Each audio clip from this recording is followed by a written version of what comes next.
Sunday Night Baseball comes to you from the home of the reigning world champion St. Louis Cardinals. Tonight, they finished their 2007 home schedule at Busch Stadium, where just about 11 months ago they won the World Series. They take on one of the major's best pitchers, Roy Oswalt of the Astros.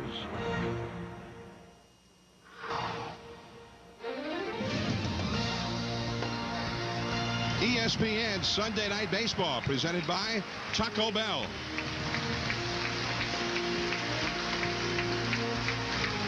Tonight, a beautiful night for a ball game. Still feels like summer in downtown St. Louis at Busch Stadium. The St. Louis Cardinals play their final home game of 2007 up against the Houston Astros. Hello, everyone. I'm John Miller, along with Joe Morgan and Peter Gammons. Welcome to Sunday Night Baseball. Now, we've got the Cardinals and the Astros, perennial powers in the National League Central Division. The Cardinals won the World Series last year, as you remember. The Astros were in the World Series the year before. Winning teams, they're expected to win, and yet here we are late in the season. They're both also runs. And Joe, Tony La Russa's Cardinals had finished first 6 of the last 7 years. But the big story this year, as the season winds down, really is off the field with the Cardinals. Well, when you look at this situation, John, there are two big stories here. First and foremost, Tony La Russa. There is speculation that he will not be back with the Cardinals. And if that's the case, this could be his final home game managing here as a Cardinal. But if you look at the legacy that Tony La Russa has left here, he has won a world championship. And I look at him in favor with guys like Sparky Anderson, Earl Weaver. He leaves that type of legacy with this team that Earl left with Baltimore and Sparky left with the Reds. And just to be sure, this is only the second time this decade that he has not made the playoffs. And the other story here, Albert Pujols. Albert Pujols has 98 RBIs. He's trying to get 7 straight years of 100 RBIs to start his career. No one else has ever done that. So I think that Albert Pujols may get a chance to do that tonight. I talked to Tony before the game. I said, Tony, wait till the bases are loaded. Send him up, no matter what the score is, send him up with the bases loaded, give him a chance to drive in his 100 runs. All right, so Joe's doing a little managing here tonight as well. Now, the Astros will be going with one of the best all-round starting pitchers in the game, Roy Oswalt. So we'll have a little postseason feel there. The Astros will be saying goodbye soon to their 3,000 hit man, Craig Biggio, after 20 great seasons. Biggio, Peter Gammons, plays his last game in St. Louis tonight. Well, John, this is his last game in St. Louis, and this is his last week as a noted Major League player. I mean, you know, next weekend he's going to catch Roy Oswalt for an inning because he was signed and got to the big leagues and made his first All-Star team as a catcher. And now he's gone on. He has 3,053 hits. He's 6th on the all-times double list. He has almost 300 homers. He has over 400 steals. And you know what? He says the greatest thing this last year has been the way the fans have treated him in opposing ballparks. Well, he should understand that. He's going to get to the Hall of Fame, but he's going to be remembered as a guy who always played tough, and his uniform was always dirty. And John, Joe, all of us are going to really miss Craig Biggio. He played the game the way it was meant to be played, and he's been a great presence in that clubhouse, teaching young Astros players that that's the way to play the game for all these years. We're going to have the ball game tonight, but also we'll talk about Cy Young candidates in the American League. Also MVP candidates. The pennant races, a couple of divisions were clinched today. The Cubs got a little closer to clinching. And Jimmy Rollins, an MVP candidate in the National League, will visit with us via telephone. All of that and more on Sunday Night Baseball from Busch Stadium in St. Louis. And we're just about ready to go. Todd Wellemeyer will be on the hill as the starting pitcher for the Cardinals, although he'll be out there briefly. First pitch next.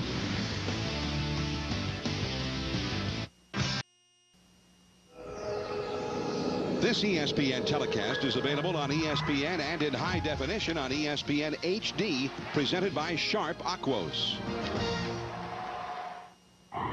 ESPN Sunday Night Baseball is presented by Taco Bell. Think outside the bun.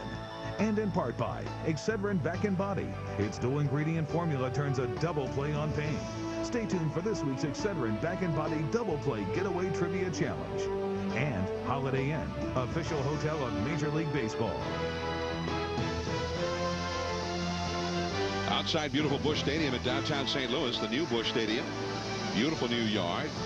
And inside, Craig Biggio steps up out of the dugout. And there's Cecil Cooper, the interim manager of the Astros, and perhaps he'll be named the manager leading into next year. We'll find that out soon, we expect, as the Astros' lack of success this year resulted in the firing not only of the manager Phil Garner, but the general manager Tim Purpura. Ed Wade has been named the new general manager of the Astros just this week, and Ed Wade, the former GM of the Philadelphia Phillies for 8 years. Craig Biggio will be hitting second right after the rookie Anderson, and Anderson getting ready, and so are we. Let's take a look at the starting lineup now, presented by Taco Bell. Josh Anderson, the left-handed hitting center fielder, he's been hot with the bat. Craig Biggio, 3,000 hits plus and counting. Lance Berkman, the slugging first baseman. Carlos Lee, another slugger. 113 RBIs left field. Hunter Pence, one of the top rookies in the league. Right field. Mark Loretta, the veteran, at shortstop. Ty Wigginton, he is at third base. Brad Ausmus, the veteran catcher, and Roy Oswalt, a 14-game winner this year, on the hill for the Astros. And the starter for the Cardinals, it's a bullpen night for the Cardinals, and it will be Todd Wellemeyer, former Chicago Cub, who's making his second start this week. But start maybe technically, but he only went 2 innings in his start earlier this week. Well, Tony La Russa has decided we're going to see a lot of different pitchers tonight, and Wellemeyer is the first of that group. And he uses off-speed pitches. Well, I'm looking at the spelling there, but he needs to use his off-speed pitches to transition as a starter. I mean, when he's on a pitch count for 3 or 4 innings max, he's going to have 100 pitches or less.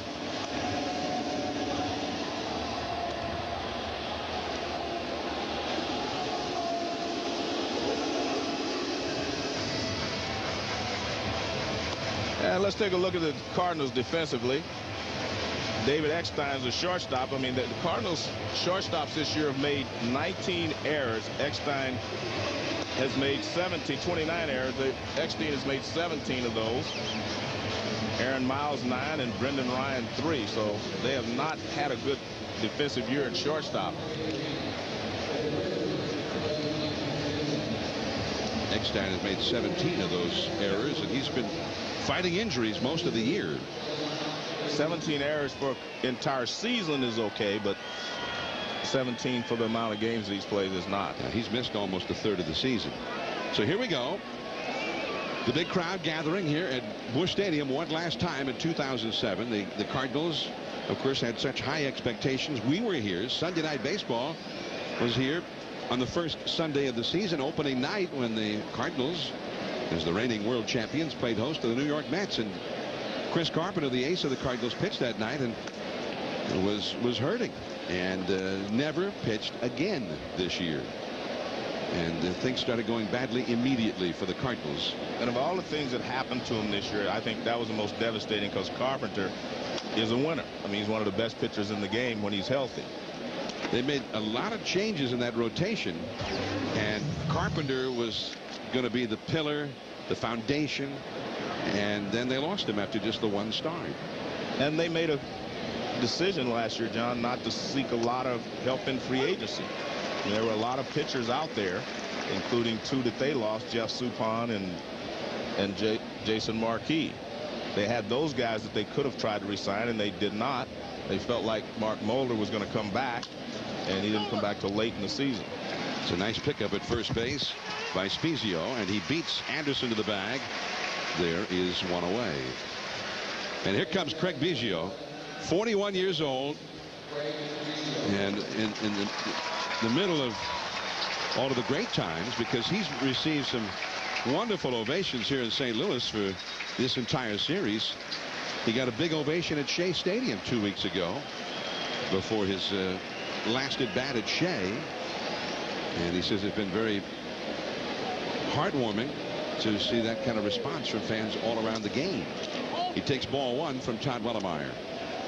Craig Biggio, he started out as a catcher, which is hard to imagine now, but that's where he began his career. And his favorite player when he was a kid growing up in New Jersey was Thurman Munson. Not because he was a Yankee fan, he said, but because he loved the way Thurman Munson played the game. He had tremendous respect for how Thurman played the game, and he wanted to be like Thurman Munson. Well, later this week, he's going to catch Roy Oswalt again for his final time behind the plate. So he's going full circle. He started, as he says, as a catcher, went to second base first, then went to the outfield. Now he's back to second base. Before the game, Tony La Russa caught up with Craig Biggio. And then when he came to the bat just a few moments ago, Tony joined in the ovation with the crowd. So Tony, I'm sure Tony has admired the way Biggio has played the game all these many years too. That's a foul out of play off to the right. Biggio over 3,000 hits. And it seemed like it'd be almost impossible to keep him out of the Hall of Fame, Joe. He is one of only 14 players to have 3,000 hits all for one franchise. And the names on that list read like a who's who of the great players in the history of the game. In right field, Schumacher, and Biggio is retired. Well, I think you have to think of him as, you say, player. You know, you don't just give him the accolades as a second baseman, because he's played these different positions and he's worked hard at all those positions to be a good defensive player at every one of those positions. So I think, you know, that's tougher to do than just playing one position. Listen to these Center names field and everything. Listen to these names on the list of the players who've had 3,000 hits for one franchise. Ty Cobb, Stan Musial, Hank Aaron, Carl Yastrzemski, Pete Rose, Willie Mays, Cal Ripken, George Brett, Robin Yount, Tony Gwynn, Al Kaline, Roberto Clemente. Just great name, and Biggio is on that list. 3,054 hits, 279 of them against the Cardinals. This is Lance Berkman, one of the Astros sluggers. You know, sometimes when you look at the Astros, Joe, some of the big players, such as Berkman, 31 homers, 95 batted in. Carlos Leon Deck, 30 homers, 113 batted in. Roy Oswalt, tonight's starting pitcher. You say, well, how is it that the Cardinals have a better record than the Astros? Because other than Albert Pujols, not much has gone right for the Cardinals in any respect this year. Well, I think the key there, John, is statistics can't tell you who wins ball games or how you win ball games. You can look at it and you say, well, if you look at Houston, you say that on paper they should be a better team because of their pitching staff, because they have the two big guys in the middle, and because Jim Edmonds, Eckstein, and Rolen were all injured this year, and Albert Pujols was kind of the lone guy there. But you have Carlos Lee and you have Lance Berkman, two guys who are two of the best RBI men, two of the best hitters in the game. Berkman's so good. Last year, 315, 45 homers. His big numbers this year, that's an off year for him. But it's a strike. He still has a chance for 100 RBIs. And Carlos Lee already has his 100 RBIs. He has 113. And keep in mind, you mentioned Pujols is not in the lineup tonight. He needs 2 more RBIs for 100 for the 7th straight year. And I'm sure we'll see him as a pinch hitter. He came in last night with the bases loaded as a pinch hitter and knocked in 2. Well, if you're Tony La Russa and you're trying to help him, that's what you do. I mean, if he can't play every day for the rest of the season, just wait for the opportunity, put him up there. And who would you rather have hitting with the bases loaded or something in that situation than Albert Pujols? So I said to Tony, I said, listen, if you get the bases loaded even in the first inning, yeah, put Albert out there. And then Tony, I think he pondered it for a moment. There's a pop-up in the home plate area. Stinnett in foul ground. Strong first inning for Wellemeyer. 3 up, 3 down. Now Roy Oswalt, one of the best in the National League, will take the hill. The Cardinals coming up. David Eckstein getting ready to lead off with the St. Louis Cardinals. The Astros nothing. The Cardinals coming up here in the first. Let's take a look at the Cardinal batting order now, presented by Taco Bell. David Eckstein leads off at shortstop. Then Rick Ankiel is in center field. So Taguchi is in left field. Scott Spiezio at first base with Pujols out. Skip Schumacher in right field. Aaron Miles at second base. Then Kelly Stinnett is the catcher. Todd Wellemeyer, the pitcher, bats 8th. And the third baseman, Brendan Ryan, is batting 9th, all up against Roy Oswalt. And Oswalt, who had been away for a few days. His wife just delivered the couple's a baby for the couple, and so he was away to be with the wife and the new child. So he's back 14-7 in the midst of all of the problems for the the Astros, Oswalt is having another excellent year. 3.29 ERA, one of the best in the league. He throws hard, and he's got a great curveball. And that fastball is too high. 94 miles an hour on our radar gun there. Eckstein having a big series against the Astros. 8 for 12. This is the 4th game of the series. David Eckstein, he could be a free agent at the end of the year. I think that'll tell you a lot about the Cardinals' plans next year, whether they re-sign him or not, or whether they're going to be in a rebuilding mode. Biggio throws him out, and there's one away. And here comes Rick Ankiel. Ankiel, who got off to such an amazing start, and with Ankiel joining with Albert Pujols and giving them sort of partners in power in that lineup, the Cardinals got back into the pennant race, or so we thought.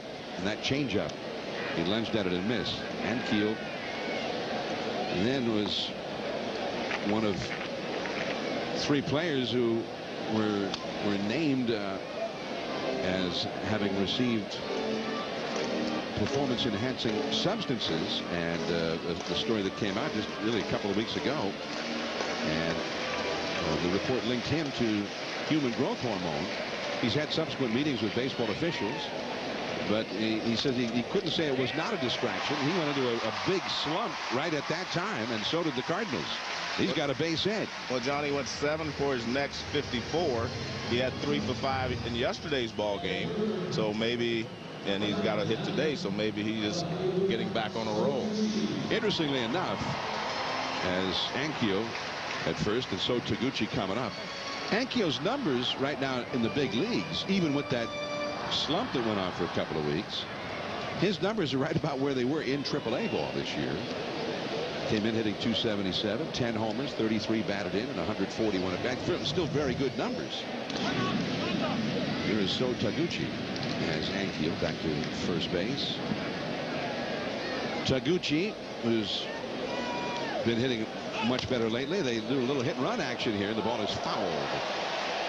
This is really a patchwork kind of a lineup for the Cardinals. This is the kind of a lineup you would expect to see in a spring training game, except they're about 46,000 people here. It's Sunday night baseball, and they're facing one of the best pitchers in the game, Roy Oswalt.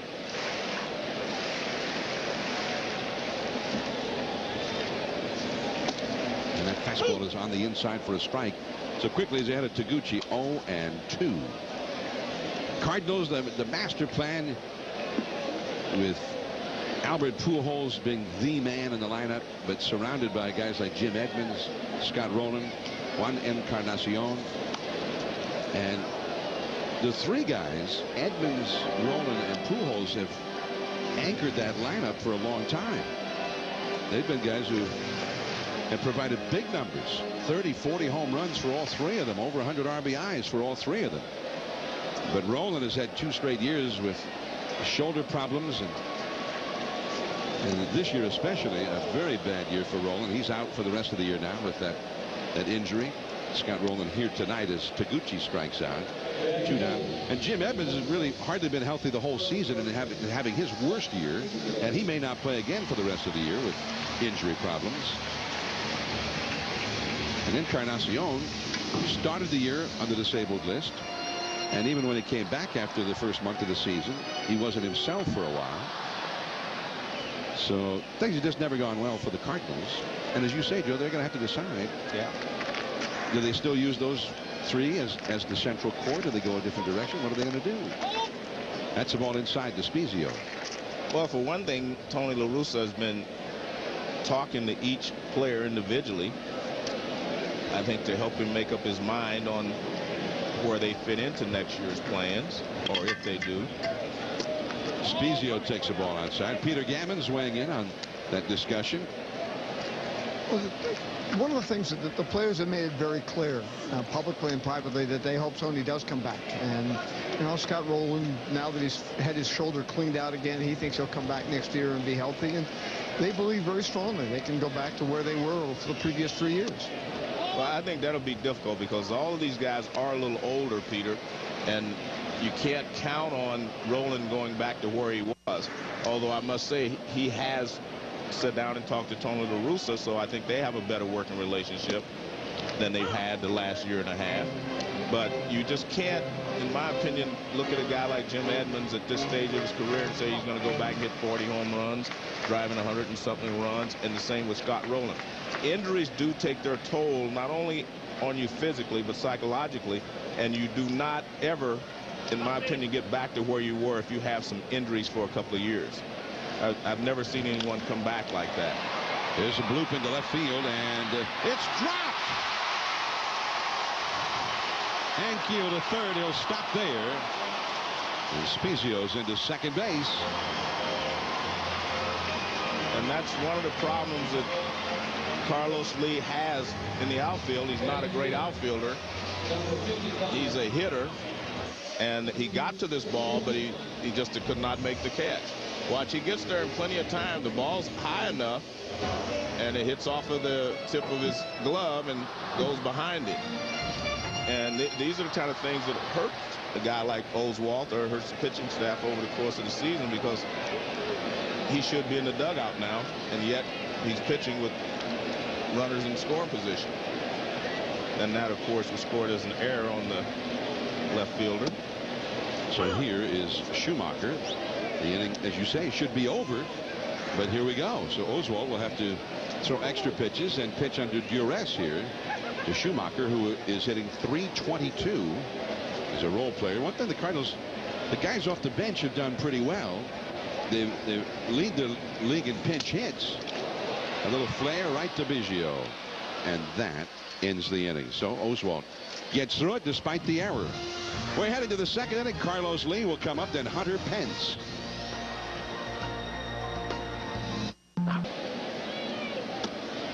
Ball one to Carlos Lee, the big slugger for the Astros, former White Sox, former Milwaukee Brewer, then with Texas the second half of last year. And Carlos Lee, a highly sought after free agent this offseason. The Astros got him.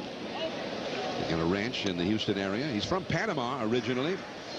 .298 average, 30 homers, 41 doubles, 113 batted in. So that's pretty much what they signed him to do, Joe. Yeah, he definitely has upheld his end of the bargain. In fact, he was hitting over 300. He had a poor game yesterday. Not a poor game, but he didn't get any hits, so he dropped down to 298. That's a poor game. Well, for him. That's a hitless game, Joe. That's the very definition of poor game. Right. But, I mean, the one thing he has always been able to do is drive in runs and hit well. I mean, he's always been a good hitter. 3-1 the count to him, facing Todd Wellemeyer. And he gets the walk, the first Astros base runner. Now let's go to the studio for a SportsCenter 30 at 30 update with Dari Noka. All right, guys, to 3-0 with a win over the Chargers. Favre now tied with Dan Marino atop the all-time list in touchdown tosses with 420. And on the diamond, the Angels beat Seattle 7-4 today in Anaheim to clinch the American League West. It's their third division title in the past 4 seasons. The Indians also clinched their division title today. Details on SportsCenter after the game, guys. Well, congratulations to both the Angels and the Indians for clinching their divisions. So they've clinched their division titles and their spot in the postseason, but there's still things to be won, maybe certain advantages for home field and whatnot to be won in the final week of the season for them both. Well, you're right. Boston has clinched a playoff spot, but they haven't clinched the Eastern Division yet. They're a game and a half ahead of the Yankees, who got another strong outing from Mike Mussina today. And Jabba Chamberlain got his first major league save today. And they broke the Jabba rules, Joe. Did you know that? Well, that's a foul out of play. I felt that those rules would be broken soon, because when you get close to the playoffs or trying to get in the playoffs, or once you get into the playoffs, I think they're going to want to play with a 25-man roster every day, not have a guy that they have to sit out for 2 days because he pitched 2 innings. Well, he pitched 2 on Friday, so he's supposed to have 2 days off. Right. Today, he came in and got the final out of the 8th inning and then pitched the 9th inning. 4 hitters faced. He struck out 3 of them. It was pretty impressive. Didn't look like a guy who was badly in need of a rest. The American League, the Red Sox did clinch that playoff spot. Cleveland clinched the American League Central today, the first time in 6 years. The Angels clinched the American League West, the earliest time they've ever clinched a division in their history. The Yankees are still second behind Boston, but their magic number to make the postseason is now down to 2. Yankees won their 90th game today. The Tigers won, but they are 5.5 back of the Yankees with only 6 games remaining. The Yankees have 7 to play. So the Tigers, who won the American League pennant last year, are just about finished. Hunter Pence, by the way, is the hitter, and is one of the top rookies to come along this year in the National League. And he has good numbers, John, but they would be even better except he got hit on the hand and he was out for a while.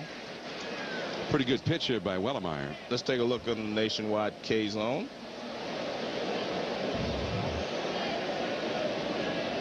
Sharp breaking ball, and you can see Hunter was completely fooled by the pitch. Out of the University of Texas, Arlington, up in the Dallas-Fort Worth area. And Hunter Pence came along and he got off to a great start, and he really injected some life into that Astro lineup. Yeah. Some athleticism, a guy who can steal bases. He covered a lot of ground in the outfield. He was hitting for average, hitting for power. And he's the kind of player that Cecil Cooper wants to, acquire more of, guys that can run, guys with more athletic ability, instead of just trying to hit the ball out of that small ballpark. That's a called strike to Mark Loretta. No score in the second, runner at first, 1 out. It'll be interesting, John. I think these two teams, it will be interesting for me to watch and see what develops in the offseason, how they go about, adding to their club. And it'll be interesting to see if the Astros keep Cecil Cooper, because that hasn't been stated yet. Well, if they were going to ask for your opinion about it, he would get the job. He's been training for it and, putting himself in a position to get it. And he's been with the Astros for quite a while, and he's been with Milwaukee. I mean, he has done a lot of things in baseball that, in my opinion, prepares him to be a manager. Well, so I'm rooting for him to get it as well. Yeah, I am too. One of the truly nice guys you mentioned earlier in the game. There goes Lee. And a nice pickup at third base by Ryan. And now Lee, he was on his way to third, and then he stopped. And now they throw him out for a double play. Lee just kept on going, and then all of a sudden he stopped right in the middle of nowhere, as if to make their job easier to go tag him out. That's the inning. The 18th season of Sunday Night Baseball on ESPN. We've had some great moments again this year. As first ball swinging, Aaron Miles is thrown out by Mark Loretta, the Astros shortstop, so quickly. Roy Oswalt has one away in the Cardinals half of the second. The batter will be Kelly Stinnett. I'm John Miller with Joe Morgan. We've been here since day one of Sunday Night Baseball, going all the way back to 1990. And Joe, I know we had a little party last night with all of the many great and talented people who really are the heart and soul of Sunday Night Baseball. Not only the producer, the director, the camera people, the tape people. These are top people in this industry. And you expressed that sentiment beautifully last night at the party, but it's been unflagging, I think, the quality of the telecast, the coverage of baseball, and I think it's without peer, and we salute them all, and it's made, I can speak for myself, it's made me proud to have been a part of this endeavor for all these years. Well, you're right, John, and I added a note last night. The commissioner has told me several times that he's very pleased and happy with our broadcast, so that makes us all feel a little better, I guess. Yeah, I heard the same thing from him, that he loves the telecast other than, you and me. Yeah. Kelly Stinnett, the hitter, against Roy Oswalt, and a foul that will go out of play. So the count is 0-2. Stinnett, a veteran, kind of a journeyman, has been with a lot of clubs, but a very good receiver, and when teams are looking for a receiver, they need a backup, and Stinnett's out there. He gets a call. He fouls that one. Now Wellemeyer, the pitcher, is on deck, even though Stinnett is a 7th place hitter, and that's a Tony La Russa invention. The pitcher in the 8th spot rather than the 9th spot where we're used to seeing it. And John, it has nothing to do with how good a hitter the pitcher is or whatever. He's trying to get more guys on base for his big guy who's not in there now, is Albert Pujols. He's trying to roll over the lineup so that Albert Pujols would actually be hitting higher in the lineup, like third technically, if you have the leadoff, if the ninth place hitter gets on, so forth and so on. So it has nothing to do with anything except he feels like he wants the ninth place hitter to be an everyday player. And he gave me a chart. He said before he started doing it, they were averaging 4.3 runs a game. Since he's been doing it, they're averaging 4.6 runs a game. And he says there comes up like once every 6 or 7 days where that's an important spot. Stinnett down on strikes. Meaning he would rather, where the pitcher straight foul. Beg your pardon. Okay, he fouled. Still alive. But it's, so it doesn't really matter in his mind what the pitcher hits. I've always felt that in a standard National League lineup, I would have the 7th place hitter as the worst hitter in my lineup, not the 8th place hitter. Carlos Lee, and that is out number 2. And the reason I would have that worst hitter hitting 7th is because I want the 8th place hitter to be a good enough hitter so he can get on base, the pitcher butt him over, or he can keep the inning going so the pitcher can bat, and then I lead off with my number 1 hitter.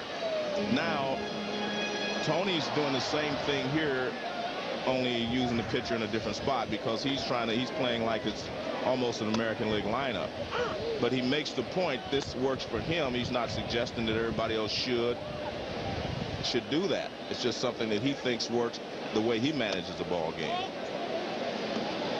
Well, a lot of people feel that he manages the ball game awfully well. Yeah. He's been doing it for a long, long time. One of the best in the game, as you mentioned at the outset of the telecast. And, of course, the question is he going to be back? Yeah, that's a next good question. year? And he's kind of always deflecting, really making a comment one way or the other about that. Well, I think we should look over around the 8th inning. He said if he's crying, that'll give us a hint. But I expect Tony La Russa to be back. I expect Walt Jocketty to be back. I mean, they formed a great combination here. You have to remember where St. Louis baseball was before those two guys came here and put everything on the map. Look at this. Wellemeyer to right field.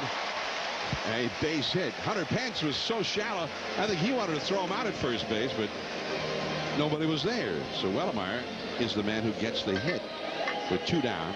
Well, by the way, a lot of the Cardinals players themselves have been weighing in lately about whether they'd like to see Tony La Russa back or not. And several of them have talked about how much they want him back. Jim Edmonds said without La Russa this year, this Cardinal club would be a lot further down than they are. Well, he gives him credit. Maybe La Russa does some of his best managing ever this year with all the problems this club has had. Well, there's no doubt the players say Tony's the one that kept them believing and kept them afloat. And then they made the run that they made, and they got back into the race. And then the fact that they're not as good a team as the Cubs and the Brewers, it finally just caught up with them. It's been a pretty good tandem. 6 Central Division titles, 2 National League championships,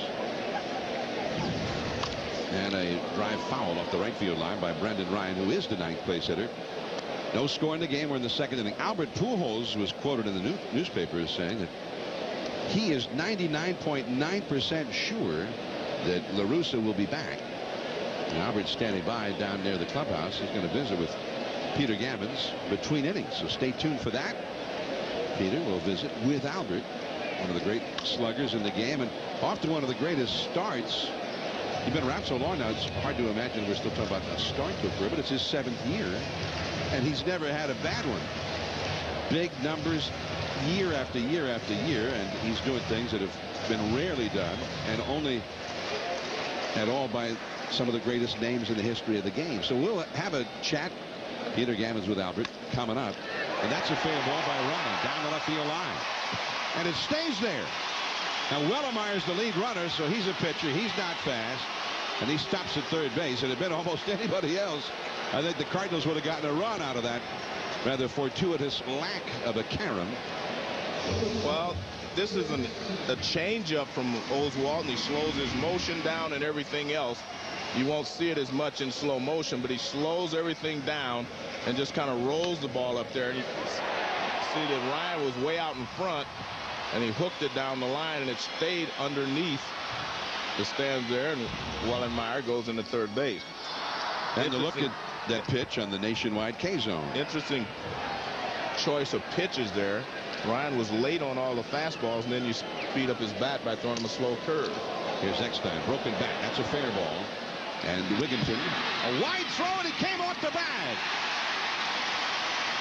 Eckstein hustling up the line, and Berkman came off the bag to take the throw from Wigginton, and Wellenmeyer does, after all, end up scoring.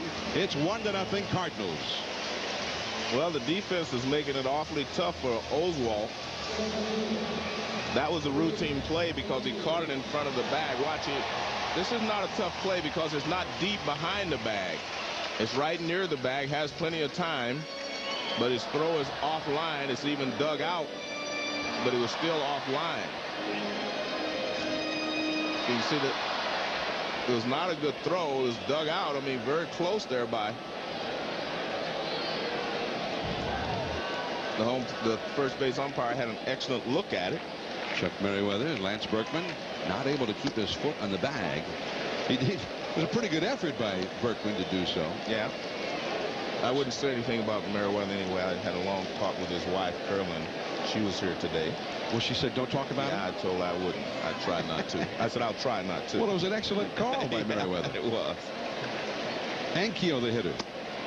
He hit a single to right his first time. The count 1 ball, 1 strike. So not only does the error allow a run, but again, Oswalt having to throw extra pitches for the second inning in a row because of an error. And who knows how many runs the Cardinals might now score in this inning. Ankiel is a pretty good hitter with lots of power. Yeah, he's right there in the middle of the lineup after this. Although that lineup doesn't include the likes of Edmonds and Pujols in the 3rd and 4th slots.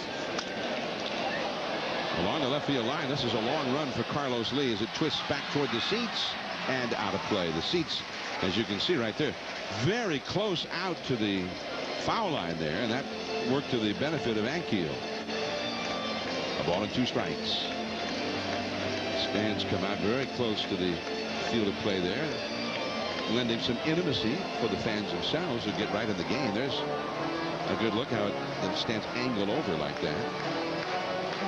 Similar in many respects to the way the lower deck seating used to angle out toward the foul line at the old Busch Stadium. A ball and 2 strikes to Ankiel, trying to come through in the clutch with Ryan at third, Eckstein at first, and Oswalt steps off the slag. Oswalt, by the way, we should say, may not be as sharp as you might expect because he's been away from the club. He had not thrown his normal bullpen sessions on the side. He's had a longer than normal rest period since his last start. So he's been taken out of his normal routine. And nobody's at first. Berkman gets back just in time to get Ankiel.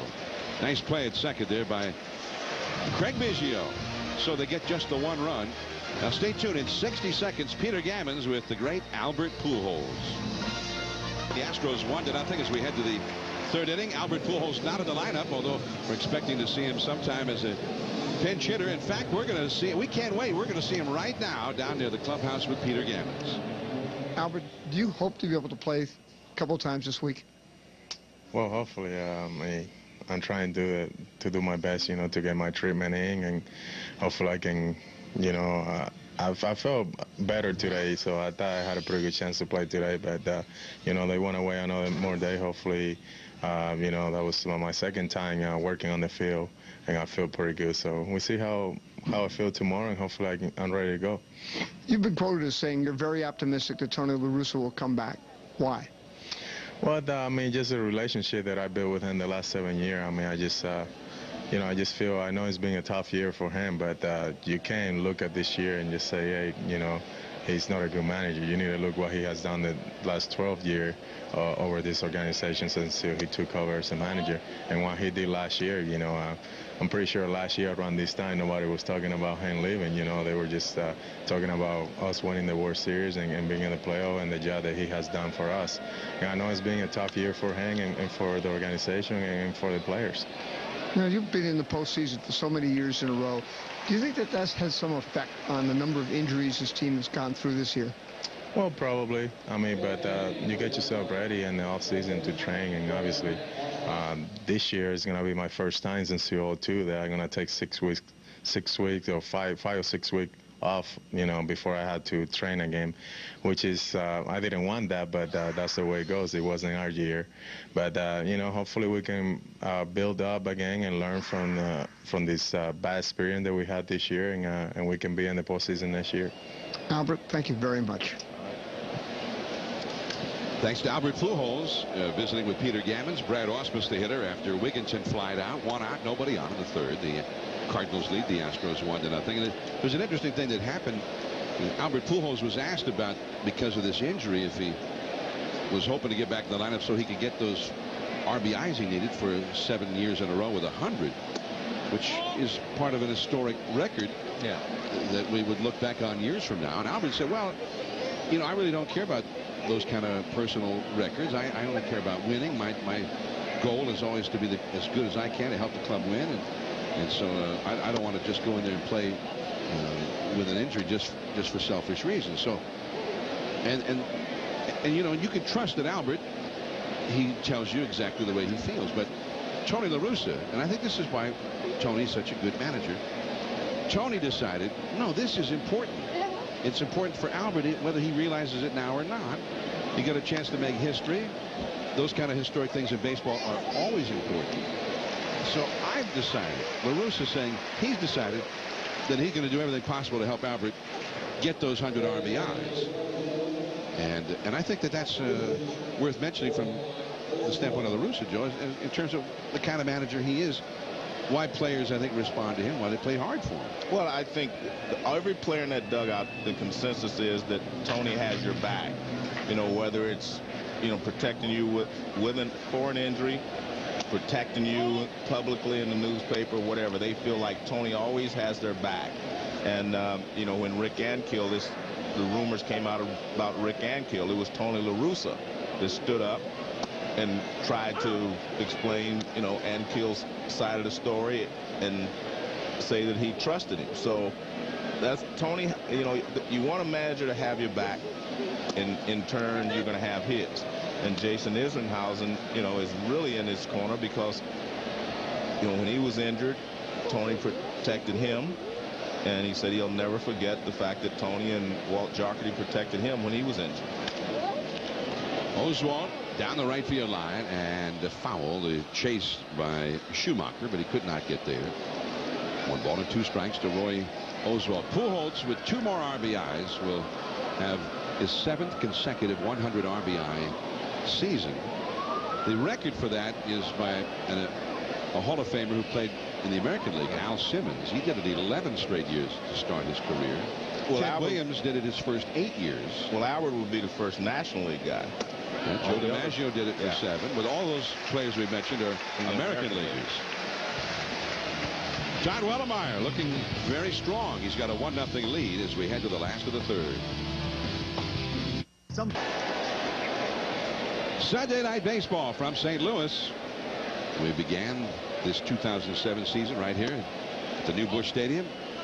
And Sunday night to start the year, the Mets and the Cardinals played ball. And actually, we sort of kicked it all the day before that with the Cardinals and the Cleveland Indians in Memphis, Tennessee, the first civil rights game, which was a day to remember and a weekend that I think started a very serious discussion in terms of how to bring more African-American players back to this game, as Taguchi gets a base hit just out of the reach of Loretta and Scott Spezio. So we started there with that telecast and came to St. Louis for the opening night the next night. And in fact, you and I then the next day, opening day in Kansas City, saw the Red Sox first game of the year and saw Okajima for the first time. He gave up a home run on the first pitch he threw in the major leagues and went on to have a fabulous season for the Red Sox. But now he seems to be a question mark in the Red Sox bullpen. There goes Taguchi as Spezio swings and misses, and a strong throw by Ausmus, as you always expect, and Taguchi is out. A busted hit and run play. So now we've come all this way in this 2007 season, our final telecast of the year, and the award conversations in baseball always dominate this time of year, and there are several candidates for the most valuable player in the National League. Prince Fielder leads the league in homers. Matt Holliday having a great all-round year, leading in RBIs. Ryan Howard having another big year in terms of run production as Spezio hits a single to left. So there are plenty of sluggers. David Wright of the Mets, but my favorite, Joe, and I'm just speaking for myself here, Jimmy Rollins of the Phillies, because he's doing it all. Playing a key position, shortstop, at the 29 homers, 38 doubles, 18 triples. You get 37 stolen bases, and playing shortstop beautifully, and he's a leader on the field and in that clubhouse. Well, when 2 weeks ago, I had Prince Fielder as my MVP, and if the Brewers were to get in the playoffs. But I agree with you. Jimmy Rollins, in my opinion right now, is the guy, because he has just had a fabulous season. He's done so much for his ball club. You know, early in the year, Ryan Howard was injured. He wasn't producing a lot. Jimmy Rollins was the constant there. He kept things going. That's up the middle, base hit for Schumacher. 3 straight hits to start the inning for the Cardinals against Roy Oswalt. Jimmy Rollins kept them in the race, or close enough, and he has never slowed down. When Howard came back and started picking up, and Utley started picking it up, then he continued. And I mean, he's got 29 home runs. I think that's unbelievable for a lead. He's a leadoff hitter. Has 29 home runs. He leads the league in runs scored. I mean, he's just had a fabulous year, and as you said, he plays the toughest position on the field to play. He scored 132 runs, which is his ultimate job as a leadoff man. Yeah. Get on base, score runs, but he's also driven in runs, and he's been the leader on and off the field. So you're agreeing with me? Yeah. Okay. I don't know why, but I am. That's weird, because that's not normal, and especially in the award category. But I think we're going to have a consensus on both the American League and the National League between us. I think we're both going to agree with A-Rod probably in the American League, but I do believe, you know, every year there's always more than one guy that can win the award. I think that's what makes baseball such a great game. Well, any one of those names we saw would, if they won the award, they would be worthy. Exactly. As Miles with 1 at second, and that's all. Over to third goes Spezio. Schumacher out at second. Miles aboard, and Kelly Stinnett will come up. First and third, 2 down here in the third. So we agree Jimmy Rollins, but now Peter Gammons, he may not agree with us. Peter, what do you think? It's unanimous. I'm a Jimmy Rollins guy. We've done 3 games where I've sat at the end of the Phillies dugout, and I'm telling you, he's the most energetic person I've ever been around. I mean, from the time everybody gets to the ballpark to the time they leave, he absolutely juices that team. I mean, Roland is terrific, and Utley is terrific in terms of the energy level. But Jimmy Rollins is unique, and I think he has as much energy. I mean, then, look, he's second in the league in extra base hits. As a shortstop, he has a chance to break Cal Ripken's record for the most extra base hits ever by a shortstop. He's had a great year, and you know, I really believe a team with as little pitching as they've had to stay in the race down to the last week is a remarkable feat. And obviously, he's not all alone in that lineup. No. With Chase Utley and Ryan Howard. Pat Burrell's had a great second half. But Jimmy Rollins, he's the guy who came out and he made what seemed like an outlandish comment at the start of the season that the Phillies, not the Mets, but the Phillies were the team to beat, which got him a lot of ridicule in New York. But he has gone out, and although the Mets are still in first place and may well win that division, Jimmy Rollins has been more responsible for the Phillies being right there and breathing down their necks, I think, than any other player. Well, I didn't agree with him when he made that statement, because I thought the Mets would be the team to beat. But by him saying that, he put his teammates on notice. We've got to perform.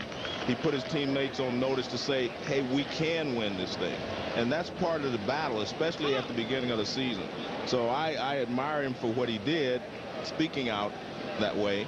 And like you say, he's been able to back up, you know. He's able to walk the walk, not just talk the talk. Exactly. He's got the cattle, not just the big hat. Yeah. All right. So, and I think the other thing with Jimmy Rollins. And there was a wonderful little essay written by Buster Olney, our colleague at ESPN.com today, in his blog, as they go ahead and walks the net with the pitcher up next. Well, this is one of those situations where Tony was talking about. It does occur, you know, every once in a while, where he'll have the pitcher up in a tough situation where they wouldn't have walked the net if, you know, they had a regular hitter hitting eighth. Say Brendan Ryan was up next. So he said it does happen occasionally. So now Wellemeyer, who did hit a single his first time, will come up. By the way, we will be hoping to chat here briefly a little bit coming up soon with Jimmy Rollins on the telephone. So stay tuned for that as Wellemeyer has grounded out. In fact, we're going to be visiting with Jimmy Rollins, our choice as MVP candidate for the National League, as the MVP winner. That's what we think. We'll talk when we get back. ESPN Sunday Night Baseball presented by Taco Bell. We're in St. Louis at the new Busch Stadium. I guess not new anymore. They've been here for its second season. The Astros trailing the Cardinals 1-0, the final home game of the year for the St. Louis Cardinals. I'm John Miller with Joe Morgan and Peter Gammons. We were discussing the candidates, and there's a lot of good ones in the National League for the Most Valuable Player Award.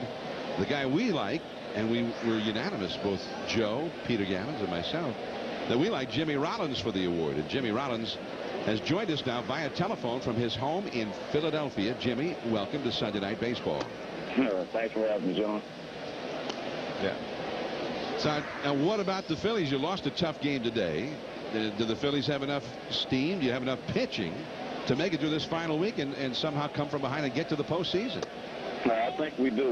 We took on a 10-game road trip, especially some places that aren't too friendly to us, and we're able to come away with 8 wins. You know, unfortunately, we're still behind, but with 6 games to go, we've been here. We might have to bang our way in, or we might get the good pitching, but if we get a combination of both, I think we have a good chance. You guys have had the most come from behind victories, and that kind of tells you about your pitching staff. You fall behind a lot, but you guys have been able to come from behind. Does it take its toll on you this late in the season, having to play from behind all the time? You know what, right now, I mean, I don't really think it does. We know what we have to do offensively. You know, I try to get on the pitchers, you know, just give them some encouragement, you know, just keep us in the ball game. We'll find a way to win. It's something we've done all year long, so it's really not a surprise that if we find ourselves behind, you know, we can come back and win. That's just something that it's the way our team is made, and, you know, you deal with what you're given. I like what you just said there. You said you get on the pitchers a little bit. I remember when you first came to the big league. You were not the leader kind of guy. That's what's great about, you know, your game. You have developed not only as a player, but you've developed as a leader. And is that something you consciously did, or it just happened? It's definitely something I consciously did. I've always, you know, liked to be in the front and, you know, be a guy that takes charge, but not step on anyone's toes and not do it disrespectfully. And respect is something you have to earn. You can't come into the big leagues and think you're going to go up to somebody and tell them something and they're going to listen. You haven't been around to prove that, you know, you're good enough to be here long enough. But, you know, the guys respect me. We have a real good clubhouse, so when I say something, they know it's for the interest of the team and not just me trying to get on them for any unspecified reason. Jimmy, we're looking at Craig Biggio, who's about to end his 20-year career in the major leagues, over 3,000 hits. And he has played the game hard. He's played the game the right way. Your thoughts on Craig Biggio? I don't know how well you know him, if you've talked to him much, but your thoughts. His career is about to end. Well, he's had a great career. You know, he's definitely a guy that went out there every day and played the game right. And, you know, you look at a guy like that, and he does things that I wish I could do. You know, he runs hard on every play. You know, I admit I don't run hard on every play. It's just something that, you know, I just can't always get over. But he does things right, and that's why he's earned everything he has with 3,000 hits. You know, I think he's like the leader in Devils or something like that. He's put in the work, and he's got rewarded. You know, the game owes you nothing, and I think he realized that, and that's why he went out and played the way he did. Now, Buster Olney, in his essay about you in his blog today at ESPN.com, he mentioned that your grandmother once told you that one of the first phrases you actually said was Billy Ball. And of course, Billy Ball was the phrase for when Billy Martin managed the Oakland Athletics. When you were just a youth, you were a great A's fan. And of course, the great player on the A's in those days was Ricky Henderson. Yeah, that's what my grandmother told me. I really don't remember saying it. She said I would just come up to her door, and as soon as she opened it up, it wasn't hello. It was just Billy Ball, Grandma, Billy Ball. So I take her word for it. And, yes, I got to watch Ricky for a lot of years, and believe me, I stole a couple bases. I was in the living room, and he was on the field, but I stole the bases with him. Biggio down on strikes, and he's 0 for 2 in the game. Jimmy Rollins is with us. And, Jimmy, what about the pitching staff for the Phillies? I saw a note today that your three big guys in the bullpen, Myers, Gordon, Romero, had each pitched 5 straight days through yesterday. Are these guys going to be able to hold up for the last week of the season? You know, I really hope so. You know, I try to tell them the same way. You know, everybody's hurting right now, you know, but no one can look for a reason not to succeed. You can't look for a reason to, you know, give yourself a way out when you do bad. They have been used a lot. You know, it'd be nice if we could go out there, especially this last week, and put up a whole bunch of runs and save them and hopefully get into the playoffs. But if not, you know, I think they know their job is to come in and pitch regardless of what they're feeling. You only get one chance, you know, in your career maybe to get to a playoff and possibly a World Series. And if this is it, you got to give it what you have. They can rest in the winter, right? Yeah, they can definitely rest in the winter. I know I will. Now, how about your running mates, Chase Utley, Ryan Howard, Pat Burrell having a great second half? It's a pretty impressive lineup. And I know Ryan Howard, he's putting up MVP-type numbers again this year. He definitely is. And what's strange is that you look at Ryan Howard, and you can almost like he's having a bad year. You look at his strikeouts, look at his batting average, but you look at his home runs and his RBIs, and when he gets his hits, you know, he's right up there. He's still Ryan Howard. It's just he's done so well his first 2 years, it seems like he's having a bad year. And Chase Utley, I mean, I don't know if there's enough you can say about him. He goes out, he plays the game, he hustles, plays good defense, he thinks, and he's a great team player. So, Jimmy, before the season started, we were just talking about this. You made a comment that it seemed kind of outlandish, that you thought the Phillies, not the Mets, but the Phillies were the team to beat. And you got a lot of flack for that, especially in New York. When you look back at that now, are you satisfied with the comment and the way that you played, the way the teams played? I'm definitely satisfied with the comment. I mean, I always wish we could have played better, you know, but it's not over yet. You know, being in first place is always the best place to be. Being in a close second gets you nowhere but home in October. But, you know, I made that letting my teammates know and the team know, the organization know, that we have a good team. And with the offense we have, if we get good pitching, we'll find a way to win. Unfortunately, the pitching hasn't stayed healthy, you know, to really give us a good shot, but we worked with what we had. And when you have team chemistry and a team that has great heart, you'll find a way, and we've done that all year long. I like that when you say have a great heart and chemistry. I mean, that will take you through a lot of the rough times, because there were a lot of times this year when people counted the Phillies out. And but I guess my big question was, how can you guys beat the Mets 8 straight times when, you know, they were supposedly the best team in the league and they were on top? I mean, how did that happen? I don't know. That's a really good question. You know, we went out there and we just played ball. We definitely played some good games. You know, the New York Mets is a team that we were afraid of. And, you know, lo and behold, they weren't afraid of us. So you knew going into the game that it was going to be tight. So strap up and get ready to roll, and that's what happened. Jimmy Rollins, many thanks. Thank you. We'll talk to you when we come back from break. Okay. All right, we're going to the last of the 4th inning. It is 1-0, the Cardinals leading. Sunday Night Baseball from St. Louis. It's 1-0. The Cardinals are leading the Astros. Roy Oswalt back to work, looking for his 15th win of the year. One of the top pitchers in the game. First ball swinging.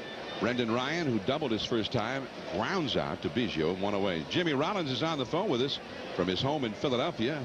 We like Jimmy Rollins as our MVP awardee for the season when we had our vote here between me, Joe, and Peter Gammons. And Joe, I know Jimmy Rollins is approaching some historic numbers. One, if he gets 2 more triples, he joins Willie Mays and Curtis Granderson, the only guys in the last 50 years to have 20 doubles, 20 triples, 20 homers, and 20 steals in a year. So that's pretty select company. But he also is closing in on another major milestone. Well, Jimmy, I'd like to ask you, Barry Larkin and A-Rod are the only two everyday shortstops to have 30 home runs, 30 stolen bases, which I think is a great accomplishment. Would you rather hit 2 more triples or 1 more home run? Oh, man. I guess that's tough. That's tough. Which would be the greatest accomplishment? Wow, that's a tough question. Well, I guess it would depend on the situation in the game. But if I get 1 more home run, that'd be great. I've never really thought about hitting 30 home runs, and this year the way it's been going, things just kept going good for me. So if I get 1 more home run, that'd be great. But if I get 2 triples and miss a home run, that'd be great also. I guess I'm in a win-win situation. Right, yes, you are. I tell you a story myself. I always wanted to be the 30-30 club. I never hit 30 home runs, so that's why I'm pulling for you to get the 30 home runs. The triples and stuff, all that's great, but 30 home runs and 30 stolen bases is a pretty fantastic number. Oh, yeah, definitely is. Thanks, Jeff. Yeah. I don't think Ricky Henderson. Yeah, and Ricky Henderson didn't do it. He never did it. I think 28 homers was the top for him in that category. So you topped the guy you grew up watching, see? That's nice. I tell you what, I won't steal as many bases as he did. Well, you got 6 games left, all at home, and I guess you have to feel like you just have to go out and win them all, right? At this point. Yeah, that's the plan. That's the plan. In this situation, we've been here and we've lost 2 games and ended up out of the playoff by 1. So I don't want to go home anymore. Not after the season, not till it's all said and done. So 6 in a row, or I think we probably won't be there. Well, and you said you just finished a 10-game road trip, and I have to think in their heart of hearts, teams like the Padres and the Mets would have figured that they would have lost you guys by now with that kind of a tough road trip this time of the year, and you guys really made a statement winning 8 out of those 10 games. Well, we knew our job. We knew we had to go out there and play winning baseball before we left. We all spoke with each other, was going around, making sure everybody was focused and knowing our job, not going out on the road and go hang out and party all night. We have work to do, and after the season, if you want to go party, you go party. But we're here now, and you have one thing on your mind, and that's playing winning baseball. Well, Jimmy, we really appreciate you coming on with the phone. You've been away from home for a long time. You just got back home, and we wish you all the best. This is going to be a great final week in Major League Baseball in 2007. Congratulations on your great year, and we wish you all the best in this final week. And I'll be watching every game this week, so I'll be cheering if you get that other. If you get the 1 more home run, I'm going to cheer for you. I appreciate it. Appreciate it. Thank you, gentlemen. All right, good luck to you, man. All right. Jimmy Rollins, the outstanding shortstop of the Philadelphia Phillies, having just a fabulous year and an all-round year. As we watch Roy Oswalt, one of the top pitchers in the game. We're going to later talk about Cy Young candidates in the National and American Leagues. And Roy Oswalt usually is in that discussion. I don't think this year, Joe, although it's not that his numbers are much worse than anybody else who would be considered a candidate.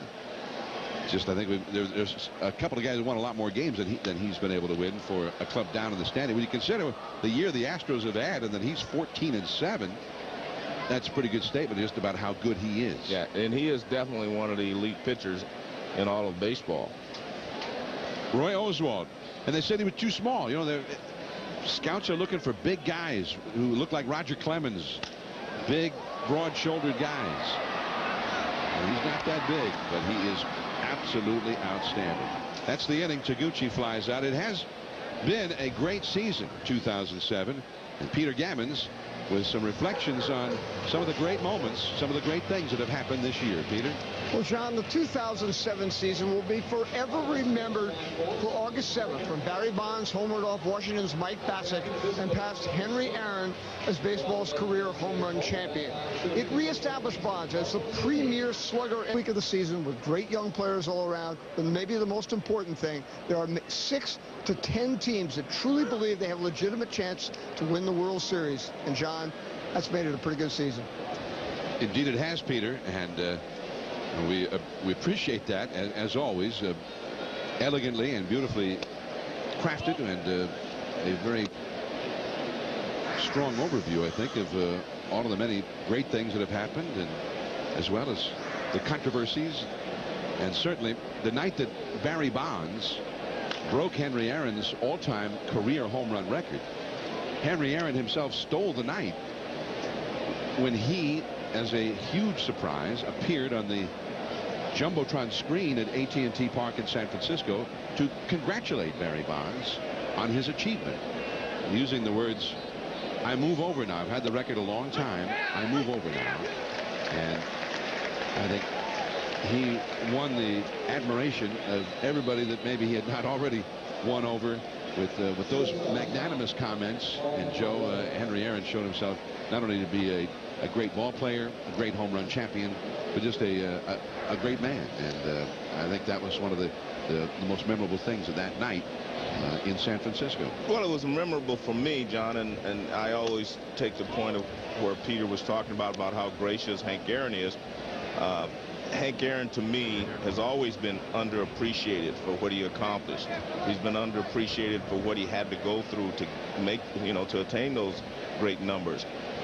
I guess I'm a little. The only thing that disappointed me was that took Barry Bonds breaking his record before Hank Aaron got the recognition that he should have gotten, all these years since he broke the record. But it better, as the old saying, go better late than never, because he is a special player and he's a special person. 1 out, nobody on. Hunter Pence having struck out. Mark Loretta, who grounded into an odd double play his first time. And Todd Wellemeyer, who had done some starting for the Cardinals earlier. The Cardinals had a perpetual search for starting pitchers this year. He made 9 other starts, then went on the disabled list for a while, but back down. He's pitching a beauty tonight. He's allowed only 1 hit, a 2-out single by Lance Berkman in the 4th inning. And he's got a 1-0 lead here in the 5th, facing Mark Loretta with 1 out and nobody on. Well, this is his 6th. He's thrown 66 pitches. That's caught at third. What a play by Brendan Ryan. Loretta hit a laser beam, and Ryan, with those quick reactions, so key to being a good third baseman. Well, third base is a reactionary position. I mean, you just have time to react. You do not have a lot of time to chase down hard hit balls as you do at shortstop or second base. You just have to react to the ball coming towards you. The regular third baseman here in St. Louis, Scott Rolen, one of the best in the game. And I don't know that Rolen himself could have done it any better that time. Well, he couldn't have done any better than recorded out. So I agree with you. So 2 down. Ty Wigginton, who is the Astros third baseman. And the count 0-2 to Wigginton. 2 down, nobody on here in the 5th inning. It was just a little over 2 weeks ago that the Cardinals had put together their first real hot streak of the year. They went 18-9 in a 4-week period. And all of a sudden, there they were. They were just 1 game out of first in the Central Division. It was rather remarkable that there were the Cardinals, despite all of the adversity, despite all of the things that had gone wrong, all of the injuries, and there they were.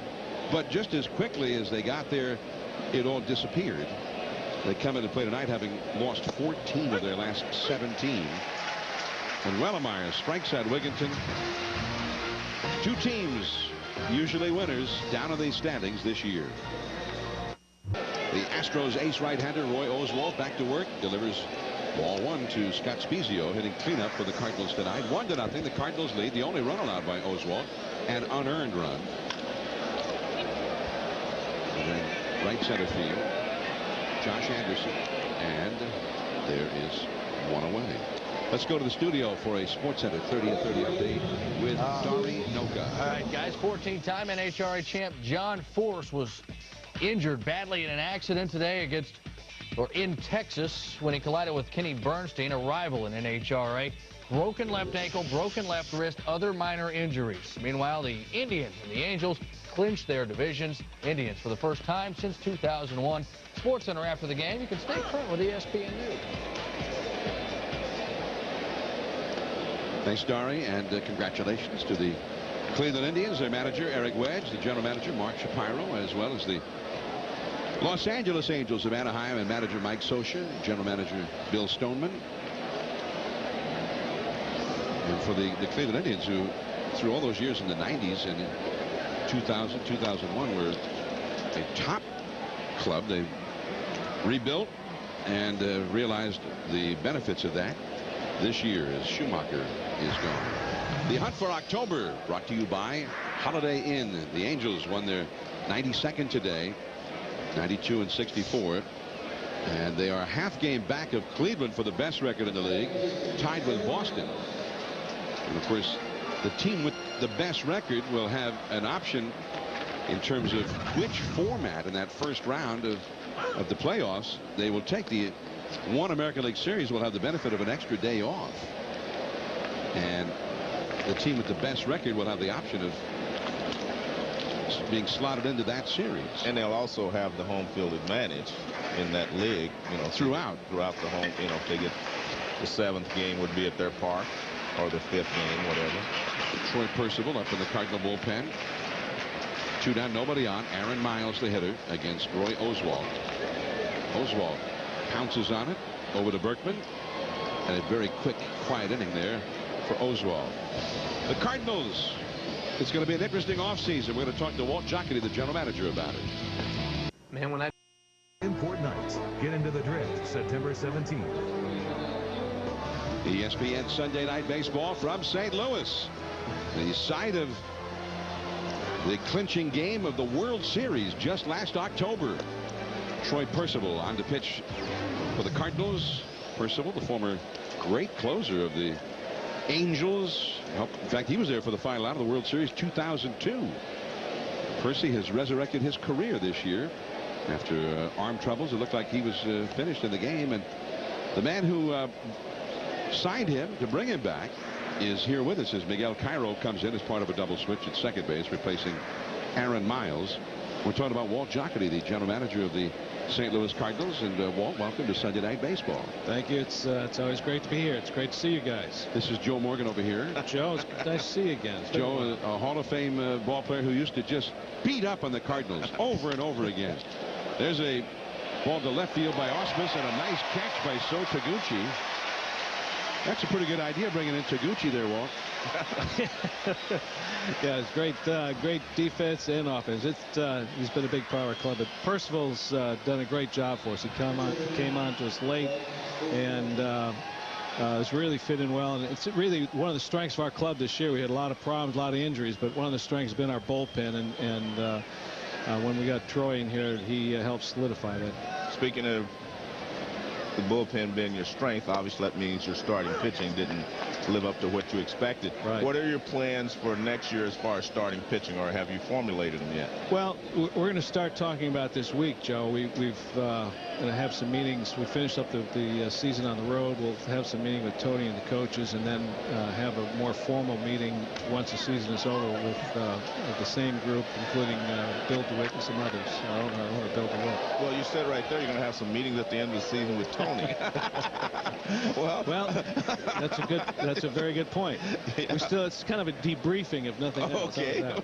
Well, so Tony has agreed to attend this meeting. So far. Yeah. Well, you know, we know you have another year on your contract. Yes. Tony's contract is up at the end of the season, so I'm going to take that as that, you know, Tony will be back, so you don't have to go any further. Okay. Well, we're working on it. We're trying to persuade him. You know, it's been a great relationship. We've had a great run here, and there's no reason why we can't turn it around and do it again next year. Roy Oswalt grounds out, 2 down. Walt Jocketty, the general manager of the Cardinals, is with us. We made a comment, or I made a comment earlier, Walt, that, and it was really kind of based on some things that were said by Jim Edmonds and Albert Pujols and a couple other Cardinal players. And also, when you look at the statistics and all of the things that have gone wrong for the Cardinals this year, in a way, it's kind of amazing that the Cardinals are even as good as they are with all of that. And I kind of speculated out loud that I thought maybe in some ways, although it sounds crazy because the team is down, that Tony's had one of his best years as manager this year. Well, you're absolutely right, John. I think when you look at where the number of injuries we've had, you know, and it started opening day, we lost Chris Carpenter, our ace, and that really set us back. We thought we were going to get him at the end of July, and then he ended up having additional surgery. So that was the first blow. We've had many other setbacks, but the way we fought and scratched for everything we had, and up until even 2 weeks ago, we were 1 game over 500, 1 game out of first place, and we started a road trip in Arizona, and we ended up losing 9 in a row, and it just completely knocked us out of it. But up until that point, and even during that 9-game losing streak, this team battled, and I think it's a testament, number one, to our players and the character and the strength of this club, even with all the problems we've had, but also, and probably more importantly, to Tony and his staff and how they kept pushing them and driving them to be their best. And Tony always tells them to play 9. He's also telling them to play 162. And we've fought back. I mean, the other night against the Phillies, we're down 11 runs, and we battled back and almost won that game. So it's a great testament to him and to the players of what we've been able to accomplish. It's disappointing. We're kind of used to doing something in October, so we don't know what to do right now. Well, one thing I wanted to ask you a question I saw at the bottom of the list we showed up there was Encarnacion. What is his status now? What is the latest? Well, Juan is in Boston. He's getting a second opinion out there, and he's going to have, I believe, end up having the surgery for the fractures around the eye. And, we were just waiting to see how he improves and if he's going to be improve enough to play next year. All right. Well, he has our prayers, that's for sure. Yeah. Walt Jocketty is here with us, the general manager of the Cardinals. Roy Oswalt of the Astros back to the hill. We'll be back with Walt. Roy Oswalt back to work. Last of the 6th inning. The Cardinals coming up, leading 1-0 against Oswalt. They got a run in the second, an unearned run, the only run of the game. Kelly Stinnett, Miguel Cairo, and Brendan Ryan coming up here against Oswalt. And there's that good fastball. This guy got some of the best stuff in the game. So, strike 1. The Lowe's home team advantage, by the way, and the Cardinals seem to, regardless of all the things going wrong, they always seem to have that one huge advantage when they play at home, because the crowd is always big. The Lowe's home team advantage. Busch Stadium this year, 3,552,000.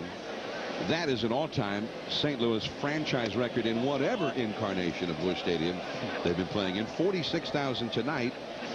And when you come out here, you see the Cardinals playing at home, and you look at the crowd, you'd never know that the club is down in the standings. No, it's a Sunday night. It's the last game of the season. We're 9 games out or whatever, and the people are still here to enjoy it and relish in what we've done here in the past. And we had a great pregame. I'm sure you talked about honoring Mike Shannon, his 50 years. It's just it's tough to see it end like this year, but it's still been a heck of a year. Well, it was interesting.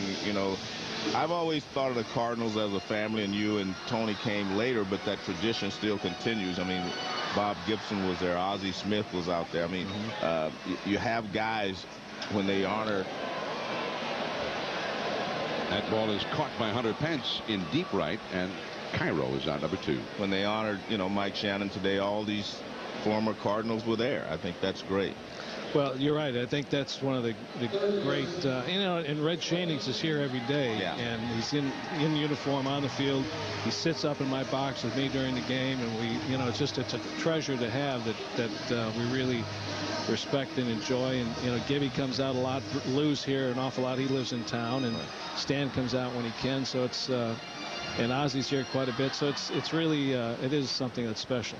Now, when we're traveling around, we keep hearing all these rumors, because Tony La Russa it's unsure whether he's coming back here or not. Not only that Tony might end up in Cincinnati, the latest one was maybe he'll end up in Seattle, but there were other rumors that you and Tony in tandem would end up in one of these other cities.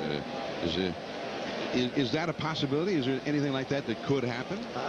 John, I'm signed for next year. Like I said, we're trying to bring Tony back, and I think we both respect and love this organization, and hope that we can be here for a long time to try and keep this winning tradition. Because this is, there's no place like baseball in St. Louis, and it's a wonderful tradition. It's a wonderful franchise, and we're honored to be a part of it. And we both, I'm speaking for myself, and I'm sure Tony feels the same way.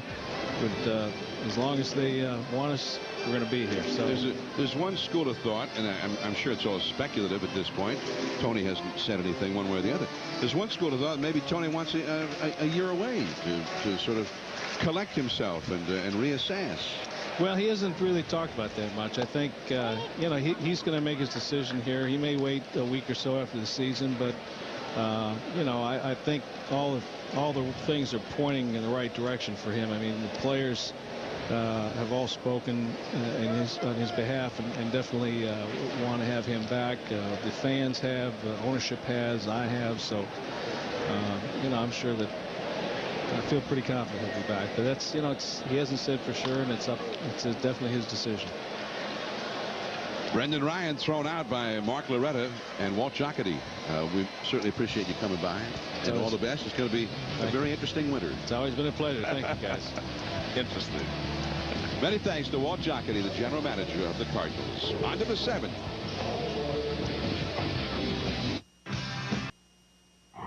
ESPN Sunday Night Baseball is presented by Taco Bell. Think outside the bun. And in part by Holiday Inn, official hotel of Major League Baseball. And National. Green means go. Back in St. Louis, 46,169, the official paid crowd tonight. It is 1-0. The Cardinals leading the Houston Astros, the Cardinals' final home game in 2007. I'm John Miller with Joe Morgan and Peter Gammons, and many thanks to Walt Jocketty for visiting with us. Craig Biggio, and the days are counting down to a precious few in the long and outstanding career for Craig Biggio. Russ Springer, part of what has been an excellent bullpen for the Cardinals this year, as Walt Jocketty mentioned. And Springer has, in particular, had just a fabulous season as a setup reliever. Look at that, 63 innings, 37 hits allowed. And Biggio back to the screen. So Troy Percival went 1 perfect inning, and now Springer. And even with all of the problems for the Cardinals this year, once they've had a lead late in the game and it goes to the bullpen, that bullpen has been very reliable. They've been a tough team to have to rely on coming back against in the late innings. The slider, base hit. He threw a hanger that time, and Biggio has hit a lot of those amongst the 3,055 hits in his career. And let's take a look at Biggio's swing using the nationwide K-zone. Fastball that stays away, and he goes right back through the middle with it. He doesn't use his hands a lot. He kind of stiff arms the ball a little bit. He reminds me a little bit of Moises Alou, in that the ball, he doesn't like roll his hands through the swing. Just kind of swings it there, keeps it level, and goes on through.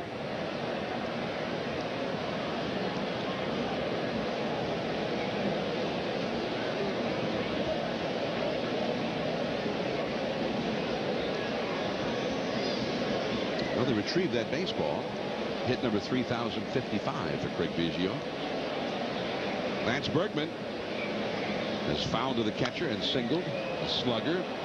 It's a foul off the left field line and back into the crowd. Craig Biggio moves up and rubs shoulders with another great of the game with that hit. He has tied Rickey Henderson on the all-time list with 3,055 hits.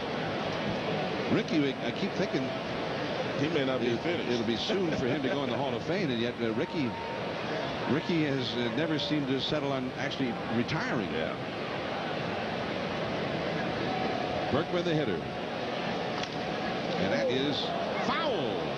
Chuck Merriweather right on top of the play immediately, emphatically signaling a foul ball. Strike 2 to Berkman. Berkman wasn't so sure. Yeah, he's not happy with the call.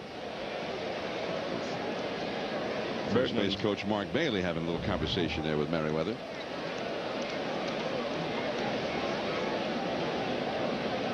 Yeah, clearly foul. But you see Berkman jumping in the background. He thought it was fair, but it hit in front of the bag and hooked before it got across the bag. And it's where it is as it passes the bag. If it goes anywhere over the top of the bag, then that's supposed to be a fair ball. Even if it hits in foul territory. But that one appeared that it went foul in front of the bag and past the bag. And watch, it looks like it hits in front of the bag, right at the foul line, but by the time it gets to the bag, it appears that it's outside the line. So very close, but it appears that it's foul. The first bounce was clearly fair, but as it passed the bag, Merriweather felt it was foul, and that's strike 3 called to Berkman. Out number 1. We have been watching Roy Oswalt, the great Astros right-hander, who really is not in the discussion for Cy Young this year, but there are some pitchers who have had outstanding years, and in the American League, Josh Beckett's got the most wins. He's the 20-game winner. But Fausto Carmona, CC Sabathia, both with Cleveland, are having sensational years. John Lackey got his 18th win today as the Angels clinch their division title. And Joe, I know a lot of people are looking at Sabathia, but for me personally, I feel that, and you couldn't go wrong with any one of those guys. Let me just say that. Exactly. But I like CC Sabathia for the award. Yeah. And I'm going to tell you why in a little bit. But how about yourself? Let Peters go first. All right, Peter Gammons, who do you like? The American League. I like CC Sabathia, and I'll tell you what, I mean, if I had one game to have pitched by anybody in the big leagues, it would be Josh Beckett. But CC Sabathia has 2 less wins, but he has 4 more quality starts. He has 40 more innings, and I think he's been the most important pitcher in the American League. The guys you have to beat if you're in the Central to win are Johan Santana and Justin Verlander. CC Sabathia is 5-1 against the other 2 best pitchers in the division. That, to me, earns the award.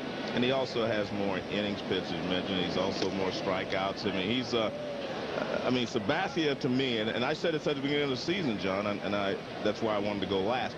You asked me about Cleveland, who could win. I said if CC Sabathia reaches the potential that he has showed us over the years and stays healthy, he can lead Cleveland to the divisional title. And so far, he's been healthy. They've gone to, we've won the title. So I have to say CC Sabathia, because that was the way I picked Cleveland to win. If he was the guy that led the staff and whatever, but he's had a lot of help with Fausto Carmona. I mean, that's unbelievable, and that may be a detriment to him in the Cy Young Award voting. Some people may say, well, Carmona instead of Sabathia, and so forth. So we'll see. But like you said, in the MVP voting, you can put all those guys up there, throw a blanket over them. If you pick one out, that's the Cy Young Award winner. They're all going to, you can't be upset with any of them. Carlos Lee with a base hit to center, and Biggio will stop at second. So 2 men on with 1 man out. The Astros trailing 1-0 here in the 7th, and Hunter Pence, the outstanding rookie, comes up trying to put the Astros on the board against Russ Springer. Well, I'm going back to something Peter said, because I feel very strongly about this.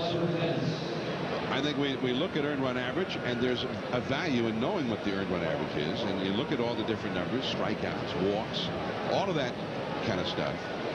But I think the innings pitched is a key to a staff, and I agree. That Cleveland staff has been supported by an outstanding bullpen. We saw those guys, Rafael Perez, Rafael Betancourt, and Borowski at the end, over 40 saves. Sabathia is the guy who saves the bullpen. So those guys have been very effective late in games, but Sabathia is the guy eating those innings. 234 innings, the most in the majors. He got 40 more innings than Josh Beckett, just as a for instance. So I think that needs to be given some heavy weight to his value and how good he's been this year. Well, I agree that innings pitched is a very, very, very, very important statistic. But I'm also going to say that winning 20 games is also very, very, very important. It's not to say that Beckett has not been great and has not been valuable and is not worthy of the award. He clearly is. But I agree that if I was choosing, I would choose Sabathia because of the innings pitched and the fact that he has led that staff to the divisional title, as I thought he would do if he was the guy. And so I think he's lived up to all the billing and done everything that he could possibly do to get Cleveland into the playoffs, which they are. Yeah, they're in now. So it'll be interesting to see how the voting goes. Yeah. The Baseball Writers Association of America votes on all these major awards. Because our votes do not count. No, we're just taking this opportunity to cast our votes, which will not be counted. Yeah. So I guess maybe we're doing a little electioneering too.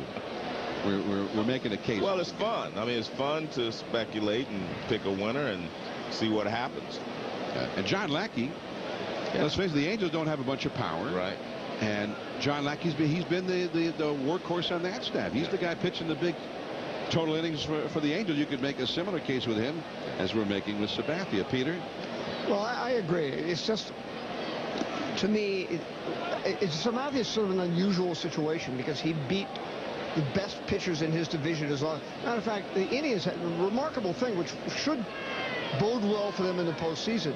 They faced Santana and Verlander 11 times during the season, and were 9-2. Yeah. So they already have faced the really good pitchers, and that, I think, can translate to the postseason. But I mean, Beckett has been great for the Red Sox down the stretch because their starting pitching has struggled at times, and he's been a huge game against the Yankees. He actually beat Kazmir the other night, but CC has beaten the best pitchers, the Indians had to beat.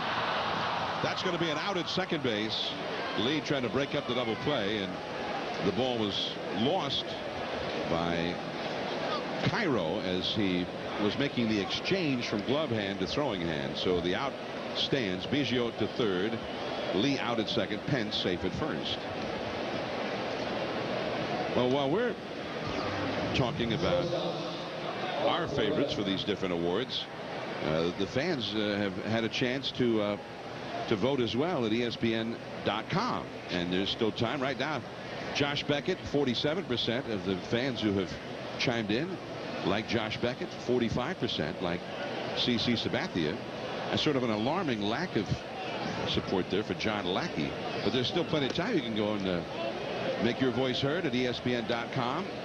Polls will change throughout tonight's game. Log on to ESPN.com, keyword MLB Awards, and make a vote. Also, a guy who's not on that list, Peter just brought him up, Justin Verlander. He won his 18th game today. He's 18-6. So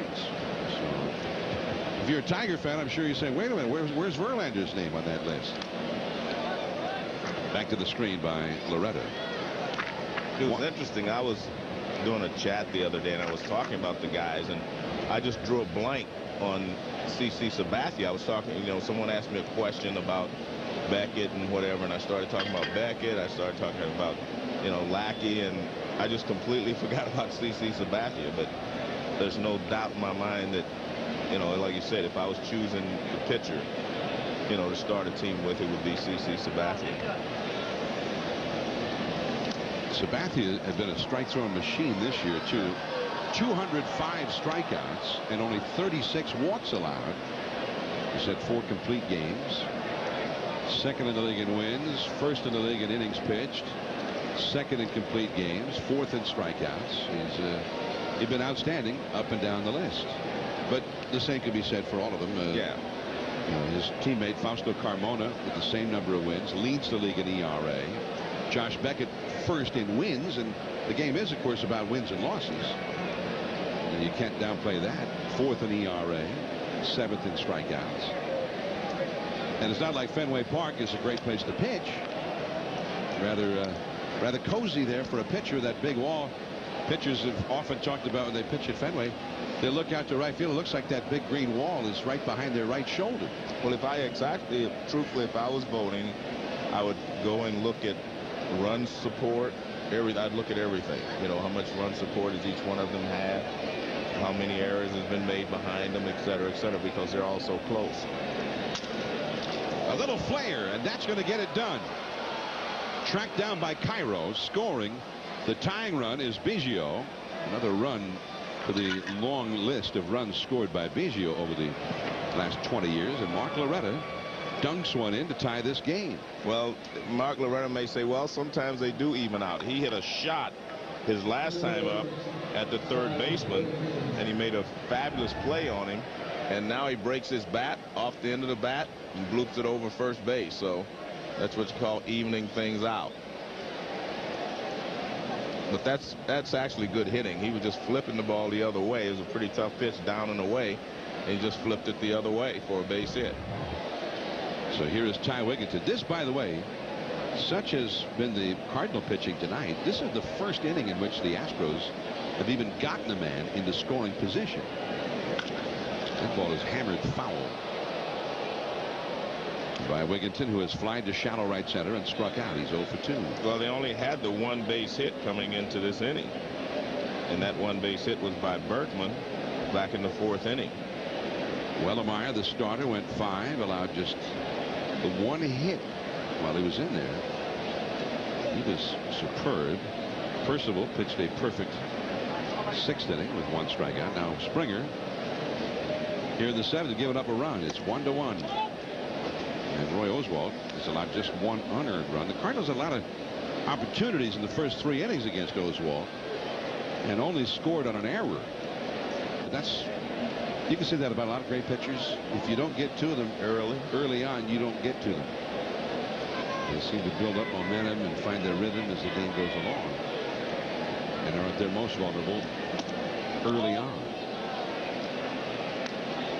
2-1 the count. The bullpen is busy for the Cardinals right now. Roy Oswalt looking on, the veteran of many seasons with the Astros, went to the World Series. Here were the Cardinals in a World Series and won it last year. The Astros in a World Series just the year before. And now both teams just playing out the string.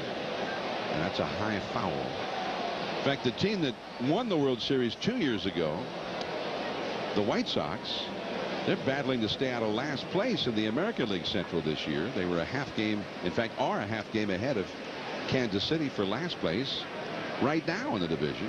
Talk about how the mighty have fallen. Well, I have to say that Ken Williams, the general manager of Chicago, has showed a lot of confidence in Ozzie Guillen, giving him a 3-year, not a 1-year, but a 3-year extension. He's signed out through, what, 2012 or something. Ty Wigginton to shortstop. And Eckstein, a low throw and an acrobatic put out there by Cairo. He saved some embarrassment there for Eckstein. 1-1. Eckstein will be coming up. Why did we give young quarterback of the Titans, and Reggie Bush, the dynamic offensive star with the New Orleans Saints, and of course they were key players head to head for the national championship just a couple of years ago for Texas and USC respectively. Vince Young's Longhorns won that one, and Reggie Bush's Trojans, of course, won a couple as well. So they'll be up against one another in a manner of speaking. Yeah, but tomorrow night. I watched part of the games today, and I guess I have to say that of all the guys who are under tremendous pressure and whatever this week, Donovan McNabb, after the comments of the week, I mean, he threw touchdown after touchdown, 4 touchdowns today, and his team won 56 or 51. They won by a big margin anyway. To what? Over by 50 something to what? 21, I think. Yeah, they beat the Lions, and they had like 35 points in the second quarter or something today. It was unbelievable. So that's one of those guys who walk the walk and talk the talk and all that stuff. He has the cattle. There's Eckstein retired by Berkman, and there is one away here in the last of the 7. Now the American League Cy Young Award we talked about, the National League Cy Young Award, and Jake Peavy seems to be everybody's favorite for that award. I could make a case for Brandon Webb, in that Brandon Webb has pitched more innings than Jake Peavy. Brandon Webb has pitched 4 complete games. Peavy has he's only 1 game even pitched into the 8th inning. So otherwise Peavy's numbers are superb and superior almost completely across the board, other than the innings pitched, complete games, and the fact that he's never even thrown 1 pitch in the 9th inning of a game all year. Well, you know what, the guy that I'm happy is on this list is Aaron Harang. I mean, last year he had a fabulous season and didn't get 1 vote, you know, for the Cy Young Award. He went into today's game 16-4. I mean, he was leading the league in strike. He was just amazing. That's a base hit for Enkiel. For a guy that doesn't get any publicity. You know, we all know about Peavy, we know about Webb, we know about everybody on that board except Harang, and he's been a really great pitcher for the Reds the last couple of years. And he may have had his best shot at being a legitimate candidate for the award. Go by the boards today. Right. He was not able to hold a 4-0 lead in San Francisco. Peter Gammons, who do you like for the Cy Young in the National League? I think it has to be Peavy. I mean, he leads in ERA by over half a run. He leads in wins. He's first in quality starts. He's first in quality start percentage. I agree with you that it's a little unusual to win the award and not pitch into the 8th and 9th inning very often, but he's been so dominant. I think he deserves it. Joe, who do you like? You going Peavy? I got to think about that one. Really, I do. So finally one you actually have to think about? Yeah, I got to think about it. I thought you were pretty thoughtful when you're talking about Rollins and Sabathia. At this point, I'm 1 and 1A, and that's Peavy and Webb. Okay. All right, because I still think we have a week to go. Yeah. And they both, you know, Webb is the guy that puts his team into the playoff, or Peavy, then I'll decide from there. But I have to agree with Peter. I'm leaning toward Peavy. He's 1. Brandon Webb is 1A. Okay. At this point. Well, if it was a question of they were real close in ERA, real close in some of the other numbers, then I would have to lean strongly toward Webb because of the more innings pitched, which I think has great value to that pitching staff. But Peavy is just far and above everybody else in all of those categories in terms of hits allowed per innings. I mean, he's just having a monster year. So Jake Peavy, and I think he's going to win probably by a wide margin. So Taguchi gets that runner over to second. It's a 1-1 game. I just thought, Peter, do you get the vote on any of these, like Rookie of the Year or anything? No, I'm a talking head now. Oh, that's right. I forgot about that. So here comes. I thought you were a sports writer during the week and a talking head on the weekend. I'm really a utility man, Joe. Oh, okay. So what about the MVP in the? Let's see, we did the MVP in the National League, and we've got the 2 Cy Youngs for both leagues. What about the MVP in the American League? A-Rod seems to be the odds-on choice. The only other guy really that I think deserves to be in the discussion is Maglio Ordonez of the Tigers. And that, not that there aren't several guys who've had excellent years. Don't get me wrong, but like I say, in a year without A-Rod, it would be wide open almost. You know, there are a lot of other players who could win. It's kind of like the years Barry Bonds won in the National League and Albert Pujols and some of the other guys were also Rams. It's what A-Rod has done is just phenomenal this year, and it's just, you know, he's earned the award. And Jorge Posada, I think, deserves mention. Well, in another year, as I just think Jorge would probably be the guy that I would choose because of the position that he plays. He's had a remarkable year for a catcher of any age. Vladimir Guerrero, though, was it 2-3 weeks ago, you sort of declared him this MVP of the league. Can you prove that? That was 2 or 3 weeks ago. You know, that was 2 or 3 weeks ago. You know, things change every week in this game.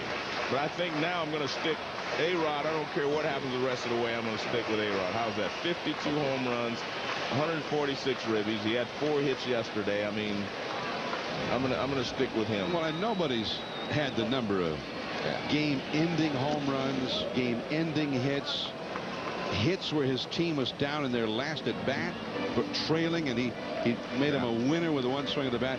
So he's been doing it in the clutch. He's been doing it in a ballpark that really is not the best of parks for a right-handed slugger, Yankee Stadium. He's done something that no right-handed hitter in Yankee history's ever done with the 52 home runs. Well, but with A-Rod, it really doesn't matter about the ballpark. I mean, when he hits it well, it's gone. And I think he got off to a great start at the beginning of the season, hitting a lot of balls to right field, right center for home runs. There's the shortstop, Loretta, and Spezio is retired. Still 1-1 as we head to the 8th inning at Busch Stadium, St. Louis.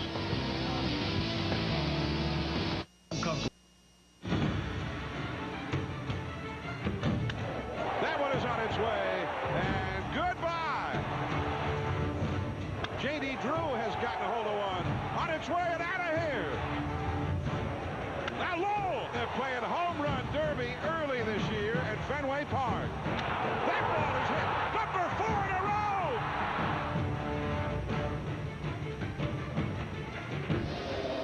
One of the great moments on Sunday Night Baseball, the Boston Red Sox, with 4 consecutive home runs in the 3rd inning of a game at Fenway Park against the Yankees. A rookie left-hander named Chase Wright, Ramirez, Drew, Lowell, and Varitek all went deep. They were trailing 3-0 at the time. And then the 4 straight home runs provided one of the most spectacular come-from-behind innings ever seen. They tied a Major League record in so doing. Orlando Palmeiro is a pinch hitter for the Astros, batting for Brad Ausmus.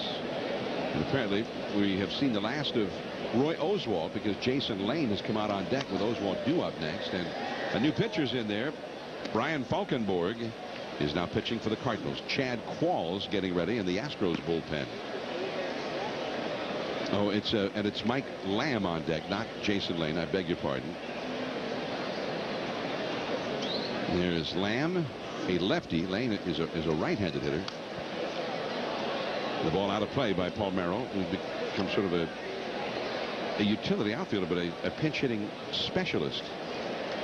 Palmeiro had 68 pinch hit at bats this year. He's the pinch hitter deluxe for the Astros. He had 15 pinch hits. Falkenborg is the 4th Cardinal pitcher of the game. 1-1 the score, and that's a foul. 0-2 the count. Big news on Friday. The San Francisco Giants announced, although Barry Bonds actually announced it first in his website, that the Giants will not be re-signing Barry Bonds at the end of this year. So big news. And the question now, of course, is Barry Bonds at age 43 and the all-time record holder for home runs in a career. Where does he go next year? He has expressed a desire to continue playing. Well, I think he wants to continue playing because he's short of 3,000 hits, and that would put him in that elite club with, you know, Eddie Murray and, of course, Barry, Willie Mays, Hank Aaron, and those guys for that coveted number of hits, home runs, unprecedented thing. So I think he wants 3,000 hits, but, you know, you said where will he go? I don't know. I think probably the American League. If he wants to continue play, they could have a DH over there. But I think the real key is he's got to decide whether he really wants to play, because I don't know if he's going to be able to command the kind of salary that he's getting now at someplace else. So we'll have to see. Well, that will be the interesting aspect. So you're saying there's a base hit from Mike Lamb right past third and down the left field line. Picking it up, Taguchi, but Lamb is going to make it into second with a double. A 1-out double for Lamb as a pinch hitter for Oswalt here in the 8th. So Peter Gammons, what do you think? Well, you know, one thing, it's not like he's 73 years old. I mean, he's still an extremely productive hitter. You look at his numbers for when he's played this year, he's still one of the most dangerous hitters in the National League. I think Joe's right, though. He's going to have to accept that he's not going to make $18 million. He won't be able to go to another team and have, you know, his guys in the clubhouse. But, you know, you look, and this is totally speculation, but you look at a team like the Mariners or a team like the Rangers. I could see, you know, that want to add that bat and want to get one great year out of a DH. I think that would work. One place I don't think it will work, but I thought because of Jim Leland it might, is Detroit. But there's enough blood between Barry and Gary Sheffield that they're not going to be reunited.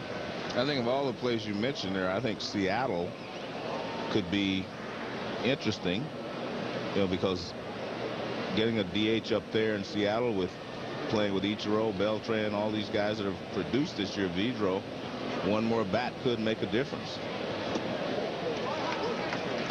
And he's also expressed, you know, interest in the fact that that's why one of the reasons he wants to keep playing. He wants to win a championship. So you think that there will be teams that will clearly feel that they could benefit from having Barry Bonds. The question will not be whether he will get offers, but the question will be whether he's willing to play for less than he's been playing for. Well, I definitely think there will be some teams that want him. But you know, the question is, will he price himself out of the market, as we're saying? I definitely think he will have some suitors now that they know for sure that the Giants aren't going to re-sign him.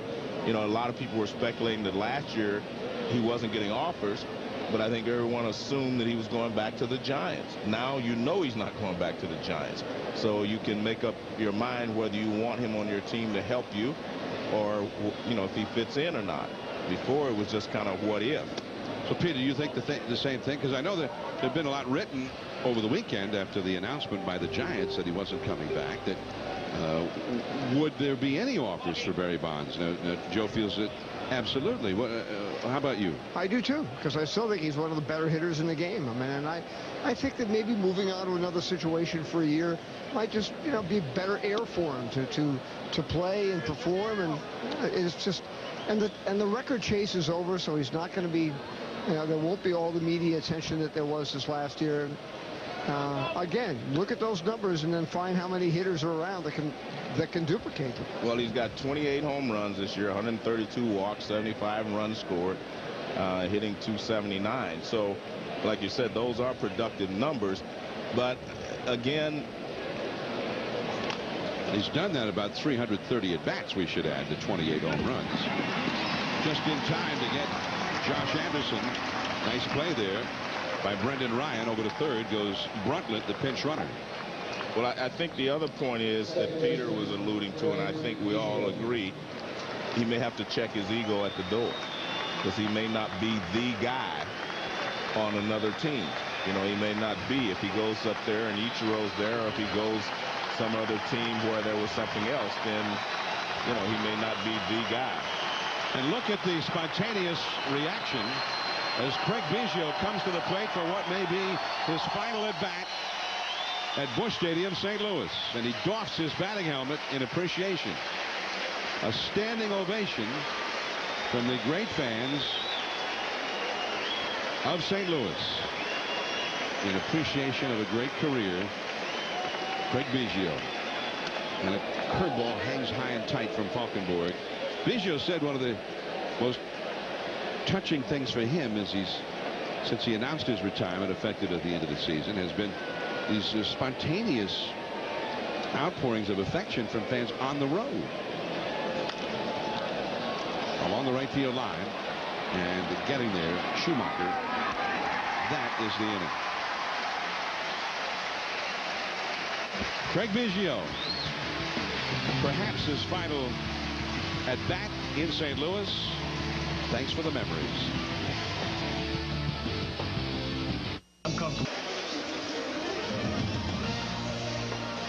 ESPN Sunday Night Baseball presented by Taco Bell.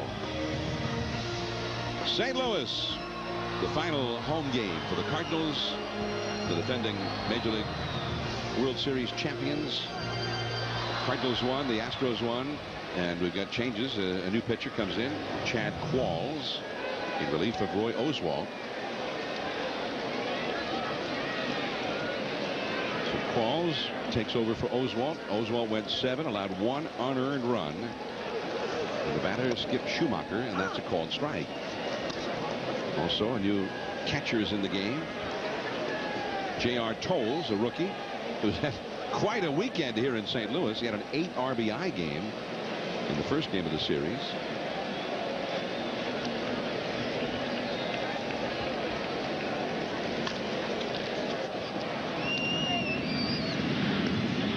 Mark Loretta, the new second baseman, throws out Skip Schumacher. Eric Bruntlett, who came in as a runner, is still in the game at shortstop.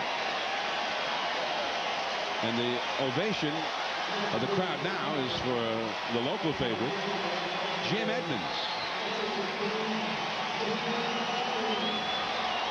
And he gets a standing ovation from many in the crowd.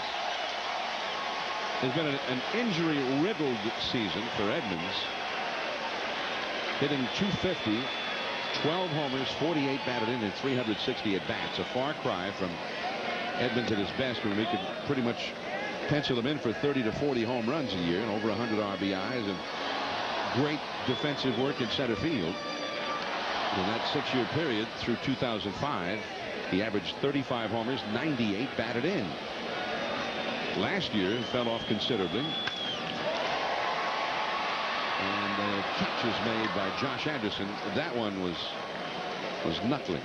So Edmonds is promptly retired.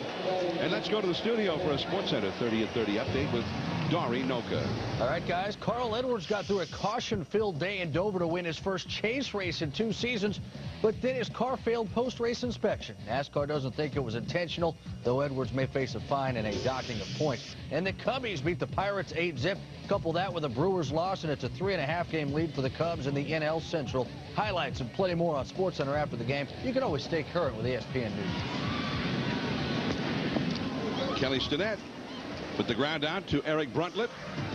A 4-pitch inning for Chad Qualls. Man, he's good. It's 1-1. Lance Berkman, Carlos Lee, Hunter Pence, the power coming up.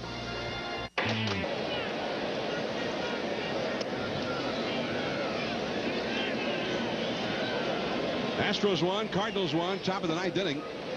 As it's time for our Excedrin trivia question for the night. Craig Biggio is Houston's all-time leader in games played at second base. Who's number 2 for games played at second base for the Astros? Is it Bill Doran, Tommy Helms, Jeff Kent, or the Hall of Famer, my partner, Joe Morgan? I don't think it's Joe because, let's face it, they got rid of you. You didn't have enough years there. You had a handful of years. They said, let's get somebody in here who can hit. I think it was me. You think so? Yeah. But how many years did you have there? 6 or 7? Oh, you had 8. 8. Oh. Yeah, but one of them you were hurt most of the year. Yeah. But were you really hurt? But you have to remember, I played more games at second base than anybody, so it had to be, some of them had to be there. Yeah. But was it more than anybody but Biggio in the history of the Astros? Yeah, I would think so. Lance Berkman is safe. That one got through David Eckstein. And the answer is Bill Doran. Oh, man. He played 1,138 games at second base. Well, I guess you're right. Log on to ESPN.com and search Excedrin to answer additional trivia. You got traded to the Big Red Machine for... Yeah, but I played 8 years both places. Lee May. Yeah. Saw him recently, too. And Tommy Helms. Yeah. Saw Lee May at the retirement. The Big Bopper. Yeah, Davey Concepcion's number was retired a couple of weeks ago, and he was there. I mean, he is still as humorous as ever. Lee May is one of the funniest men ever play the game. Ever. And by all accounts, a great teammate. Yeah. If you couldn't enjoy the game and Lee May was your teammate, you just couldn't enjoy anything. And I remember Eddie Murray, when he went to the Orioles as a rookie, Lee May, even though Eddie was the guy who was going to take Lee May's job, Lee May took him under his wing and taught him how to live life at the big league level. Yeah. What's done, what's not done, how it's done. And for years after that, when rookies would come along and Eddie was the man in the Oriole clubhouse, it was Eddie who would take those guys under his wing and say, here's how it's done here. Here's how we do it in the big leagues, and here's how we do it on this club. I think people need to take a look at his numbers, his statistics. He did an unbelievable job. Carlos Lee, speaking of numbers, he may have just patted his. That ball is gone. A home run. In the tradition of the Big Bopper, a former Astro, Carlos Lee launches one, his 31st home run, his 114th and 115th runs batted in, and he hit it against Jason Isringhausen, the Cardinals closer, their ace reliever. So the two big guys, Berkman reached on the error by Eckstein, and Carlos Lee launches a long home run. That was a breaking ball that didn't do much, and he put a charge into it. Right in the middle of the plate almost. Curveball. I mean, he hammered it too. He knew it was gone as soon as he hit it. And that's what Carlos Lee does best, play batter's box. Well, this is what they signed him to do. Yeah, and he has done everything they asked of him and more with the bat. 31 homers, 115 runs batted in. Now Hunter Pence with a foul. And you touched on it at the very beginning of the telecast, Joe. The Cardinals had a lot of errors out of shortstop this year. Yeah, too many. And that's the 18th of the season, committed by David Eckstein, who's only playing in his 111th game of the year. Hunter Pence, we never really touched on rookies of the year, but Hunter Pence had a very strong rookie season. Ryan Braun. There's really a strong crop of rookies in the National League. You're right. You're talking about Ryan Braun of the Brewers. Tulowitzki. He hit his 32nd home run today. That's pretty good for a rookie who didn't come up until mid-May. And Young has the home runs and RBIs, but his batting average is a lot lower than everyone else's. He's had a lot of steals. He's got a chance. He needs 3 or 4 more steals to be a 30-30 man himself in his rookie season. Hunter Pence is thrown out by Cairo. Braun got 32 homers, 88 RBIs in 105 games. Troy Tulowitzki, though, playing shortstop. Right. That key position, 292, 22 homers, 91 RBIs, scored 95 runs. And this man he can play shortstop. To watch him play shortstop is a revelation. I think the problem that he has, as well as Matt Holliday, is people have this impression that Coors Field is still a launching pad.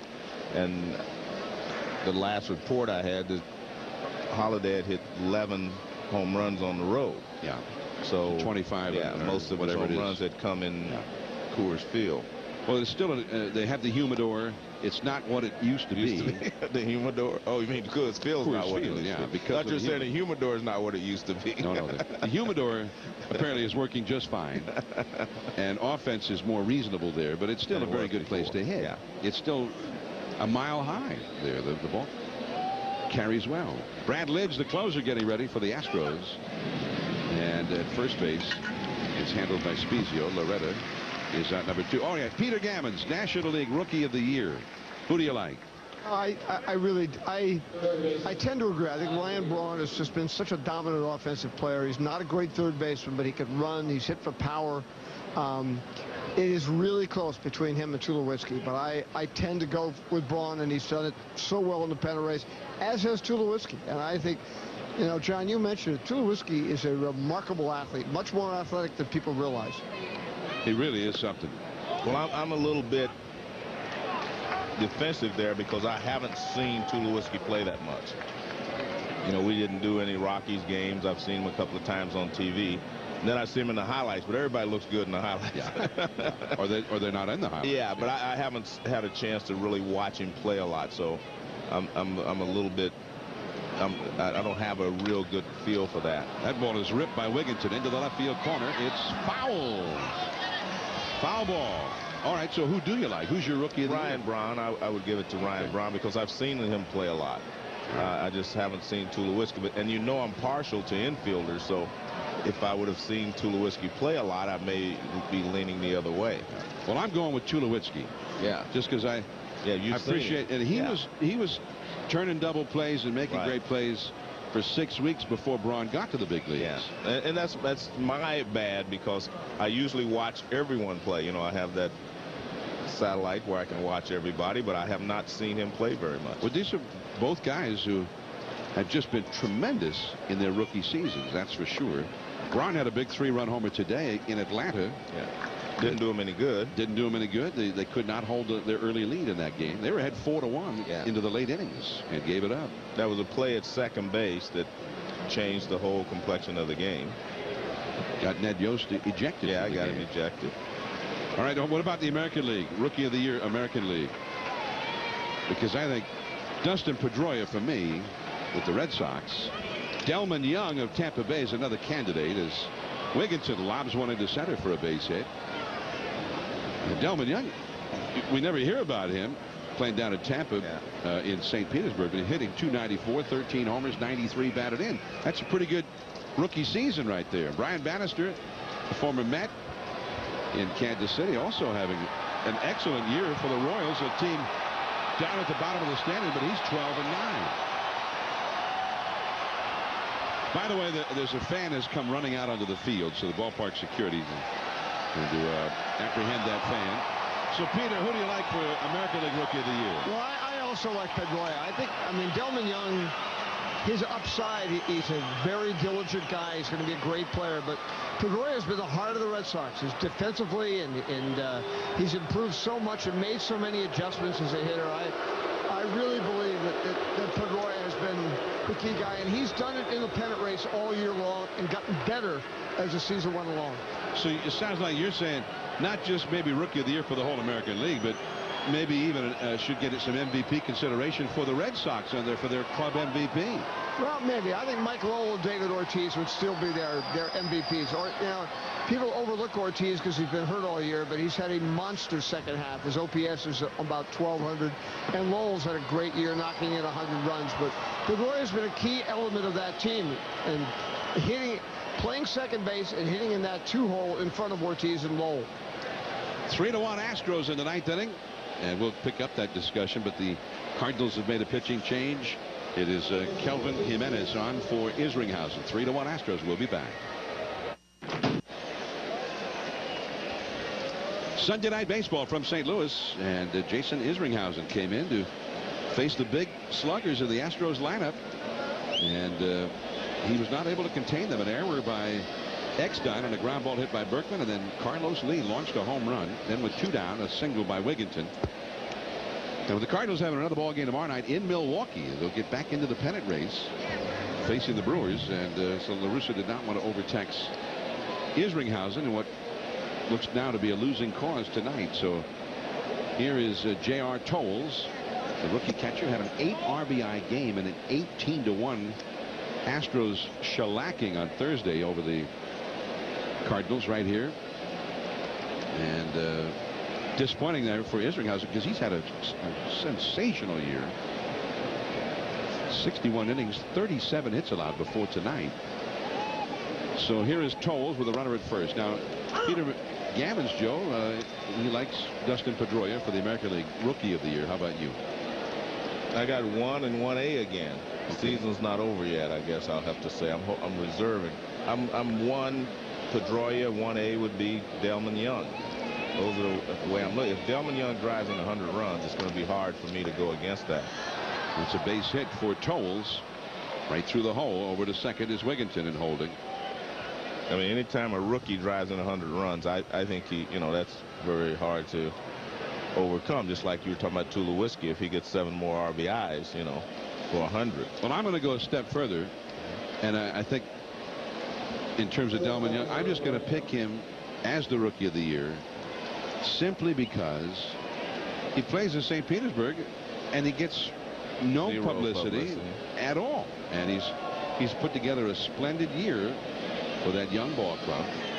And if we were talking about most valuable rookie, I'm clearly going to go with Dustin Pedroia. Yeah, that's a good point. But I'm going, my philosophy on this vote, and this is coming from somebody who doesn't have a vote other than on this telecast, but my philosophy is I'm just going for the guy that I thought had the best season.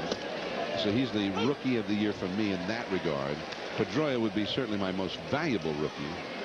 And where would the Red Sox be? I think Peter makes an excellent point. Where would they be without Pedroia with what he's given them? Because they've not been the slugging team maybe that we anticipated.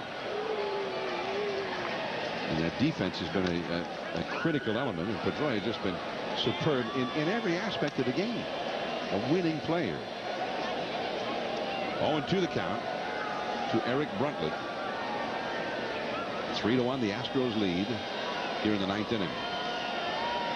So let's see, what have we touched all the major awards? We've got MVP, Cy Young, Rookie of the Year. No swing there, says Chuck Merriweather. Jimenez is walking toward the dugout. He threw the pitch and started walking.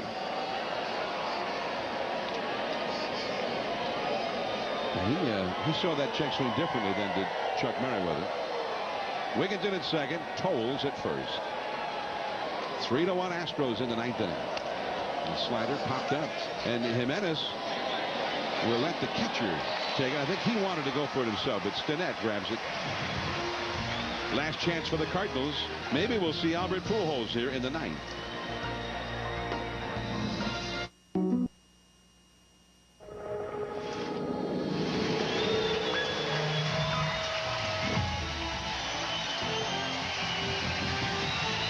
Astros lead with a 2-run homer in the ninth inning to break a 1-1 tie, and he knew where it was headed right away. His 31st home run of the year. Lance Berkman had reached on the Eckstein error just before. That made it a 3-1 Astros lead. The Astros sluggers are in there. The Cardinals sluggers are either hurt, and in the case of Albert Pujols, hurt enough that he's going to be used only as a pinch hitter should the occasion arise. And there is Brad Lidge. Lidge got some excellent numbers again, although he has not been the closer all year and has occasionally been prone to giving up that big home run. But Joe, every time I see Lidge and he's facing the Cardinals, I can't help but remember that playoff game in 2005 when Albert turned the game around with a spectacular 3-run homer as the Astros were about to win that league championship series from him. And he struggled for a long period after that. He did. The next year. So here he is, Miguel Cairo with Ryan Ludwig out on deck, and the count is 0-1. Albert Pujols, as the Astros were about ready to celebrate, got a hanging slider. Look at that, up onto the railroad tracks.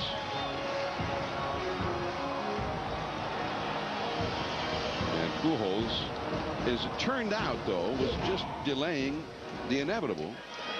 The Astros eventually won that series anyway and went to the World Series to face the Chicago White Sox in 2005. It was interesting that they were swept by the White Sox. Boston swept St. Louis the year before. So, and then last year the Cardinals brought it back to the National League. It's been a while since the National League had won a World Series. They were pretty soundly trounced the Tigers 4-1. 1-2 the count to Miguel Cairo. Now if they get a man or two on base, it could be we'll see Albert Pujols here tonight. There's Ludwig out on deck.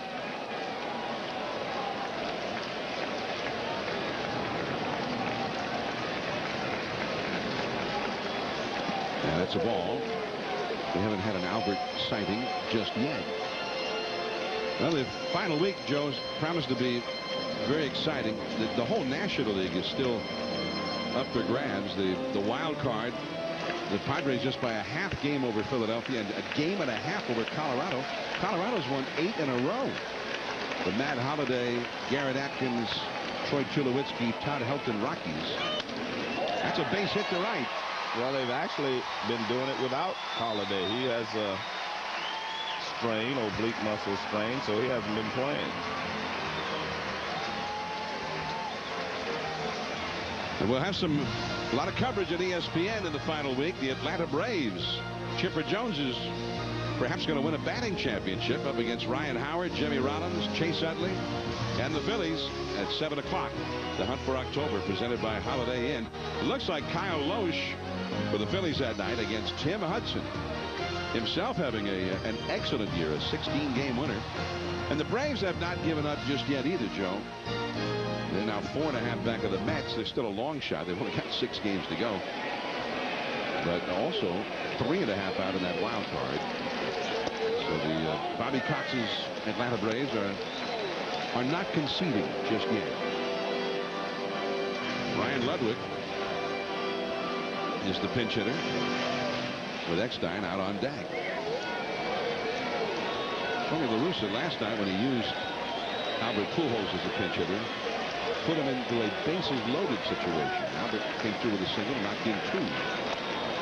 Fastball at 97 miles an hour on the inside. With a lot of movement. That ball just exploded on the inside part of the plate. Let's take a look at this pitch, John.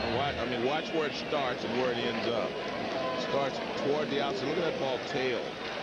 That's a lot of movement on a fastball. And K-Zone says Alfonso Marquez got it absolutely right. When you throw 97, you don't get that much movement normally. So he must be gripping the ball differently there because he tried to throw the same pitch again. There's David Eckstein walking around. After what happened to Encarnacion, I don't think I would be that close. I'd be try to figure out a better way to get a good look. 2-1 the count. Blowing out outside at 97. But it was interesting that all through the year there was a lot of speculation, especially as the Astros season started falling apart, that Brad Lidge was going to be traded to a team that needed a closer. And the Astros at that time, Tim Percival, the general manager, kept saying basically, why would we trade this guy? Because then we'd be looking for him again. We already have him. He and Chad Falls have been very steady in the bullpen. And it's a walk to Ludwig. So now 2 men are on with Eckstein coming up. And Eckstein, of course, a good bunter. And there comes Pujols. And it's not going to be Eckstein, it's going to be Albert. They're going for it right now. So here we go. We've got a reenactment, as it were, of that moment in the league championship series in 2005. His club trailing by 2 runs, 2 men on base, and Brad Lidge on the hill in the 9th inning. Well, this is the spot. Again, he didn't want to bunt Eckstein because he wasn't going to pinch hit for Ankiel in that situation. So he decides I'll go for it right here.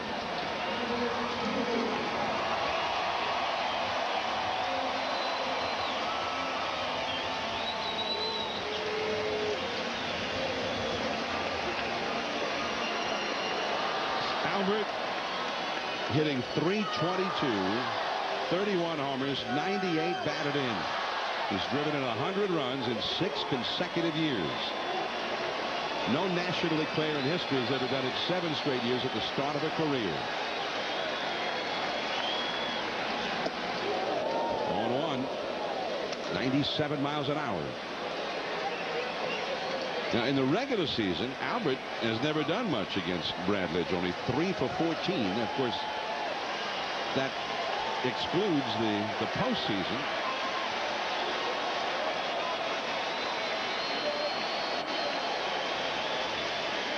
Oh, 1 the count.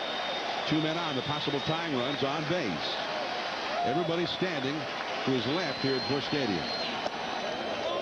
1 ball, 1 strike. Again, 97 miles an hour from Lidge to Pujols.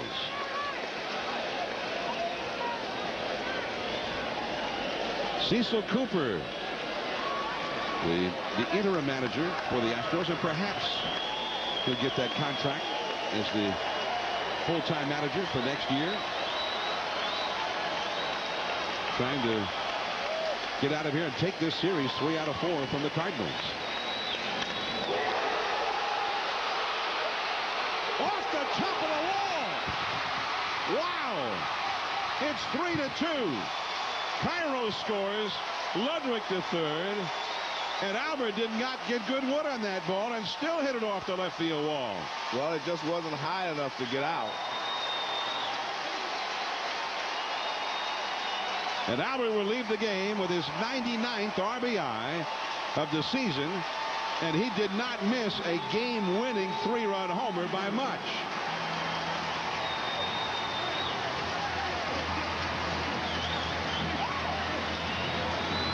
Well, if you're Lidge, you try to decide how you're going to get him out. Good sinking fastball there. Another sinker, and that's what he went after him with fastballs. This one's up in the zone, and Albert's still able to get around on it. See, I thought he hit it well enough, John. I thought he drilled it. It just didn't get it high enough to get out of the ballpark. It was a line drive.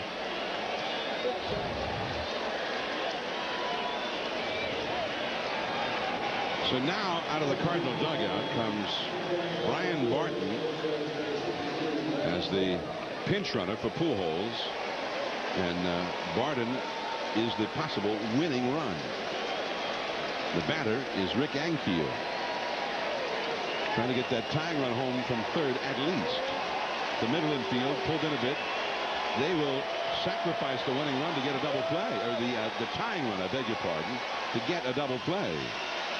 Ankiel is 2 for 4 in the game, 2 singles. Ball 1. So it's 3-2 Houston, and the Cardinals. This is kind of nice, Joe. They have such great fans and attendance record, and they're giving the fans one last bit of excitement as the fans head into their off season. Sports Center right after the game. He changed up and fooled Ankiel. 1 ball, 1 strike. Taguchi on deck.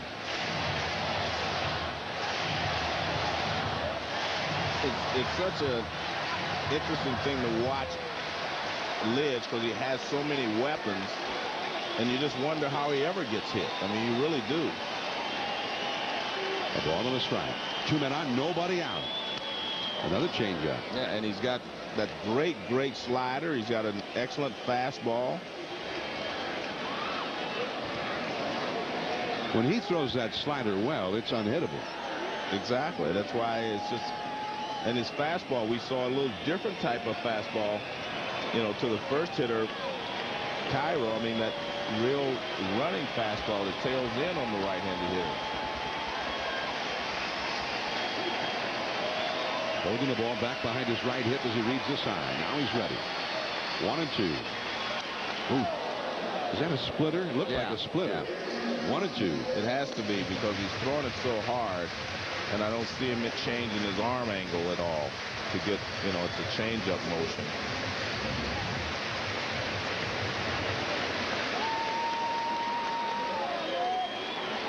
Well, it's some kind of, it's spinning, so it looks like he's holding it completely different than he does his slider. 1 and 2 the count. The high, hard one, that was up around Ankiel's eyes, and he got a piece of it. 1 and 2. So the guy chases one up there, Joe. Do you go right back to it? No, I think he has to throw him the slider. I mean, he's got such a great slider. He needs a strikeout here. A double play ties the game. Yeah, you need a strikeout, then the double play. That's a base hit. Ludwig scores the tying run. Here comes Martin. They're waving him. The relay is overthrown. It's over. The Cardinals have won it.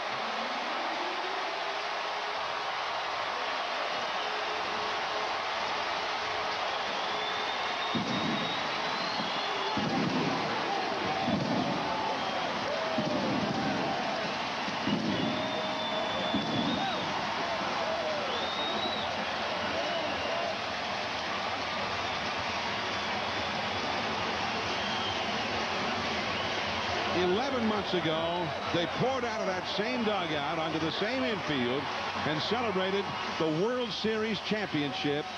And now 11 months later, in what has been an extreme disappointment of a season, a season of distress and injury and failure, the Cardinals celebrate once again in their final home game of the season. And Rick Ankiel, who injected so much life into this ball club when he arrived in August, it is Rick Ankiel who drives in the tying and winning runs with a double. John, I mean, this is a great bit of hitting here. You see that there's the changeup away, the splitter, whatever we're calling it. But this pitch that he hits, I mean, the one that he ends up hitting is a tough pitch. Here it is, a slider right there. Look where that pitch is, down.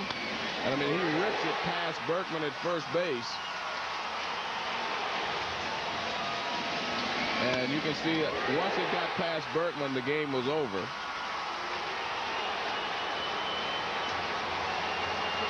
They missed the cutoff man, but it wasn't a matter anyway.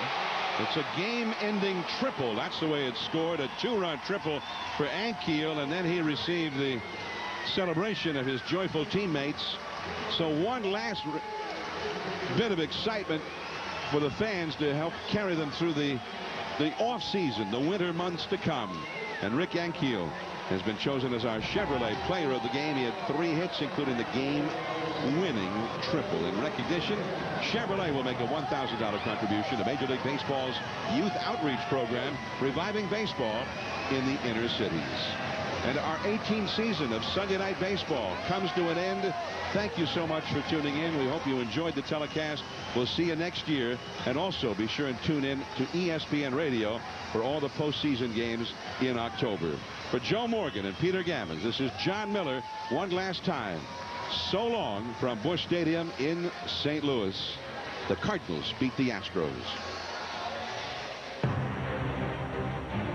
The 2007 season about to begin. But that one is on its way. Number 4 in a row. He's driven in 7 runs tonight. And that's 300 wins for Tom Glavine. To the wall and left. Way back there. It's a 3-run homer. Look at the spontaneous reaction as Craig Biggio comes to the plate for what may be his final at bat at Busch Stadium, St. Louis.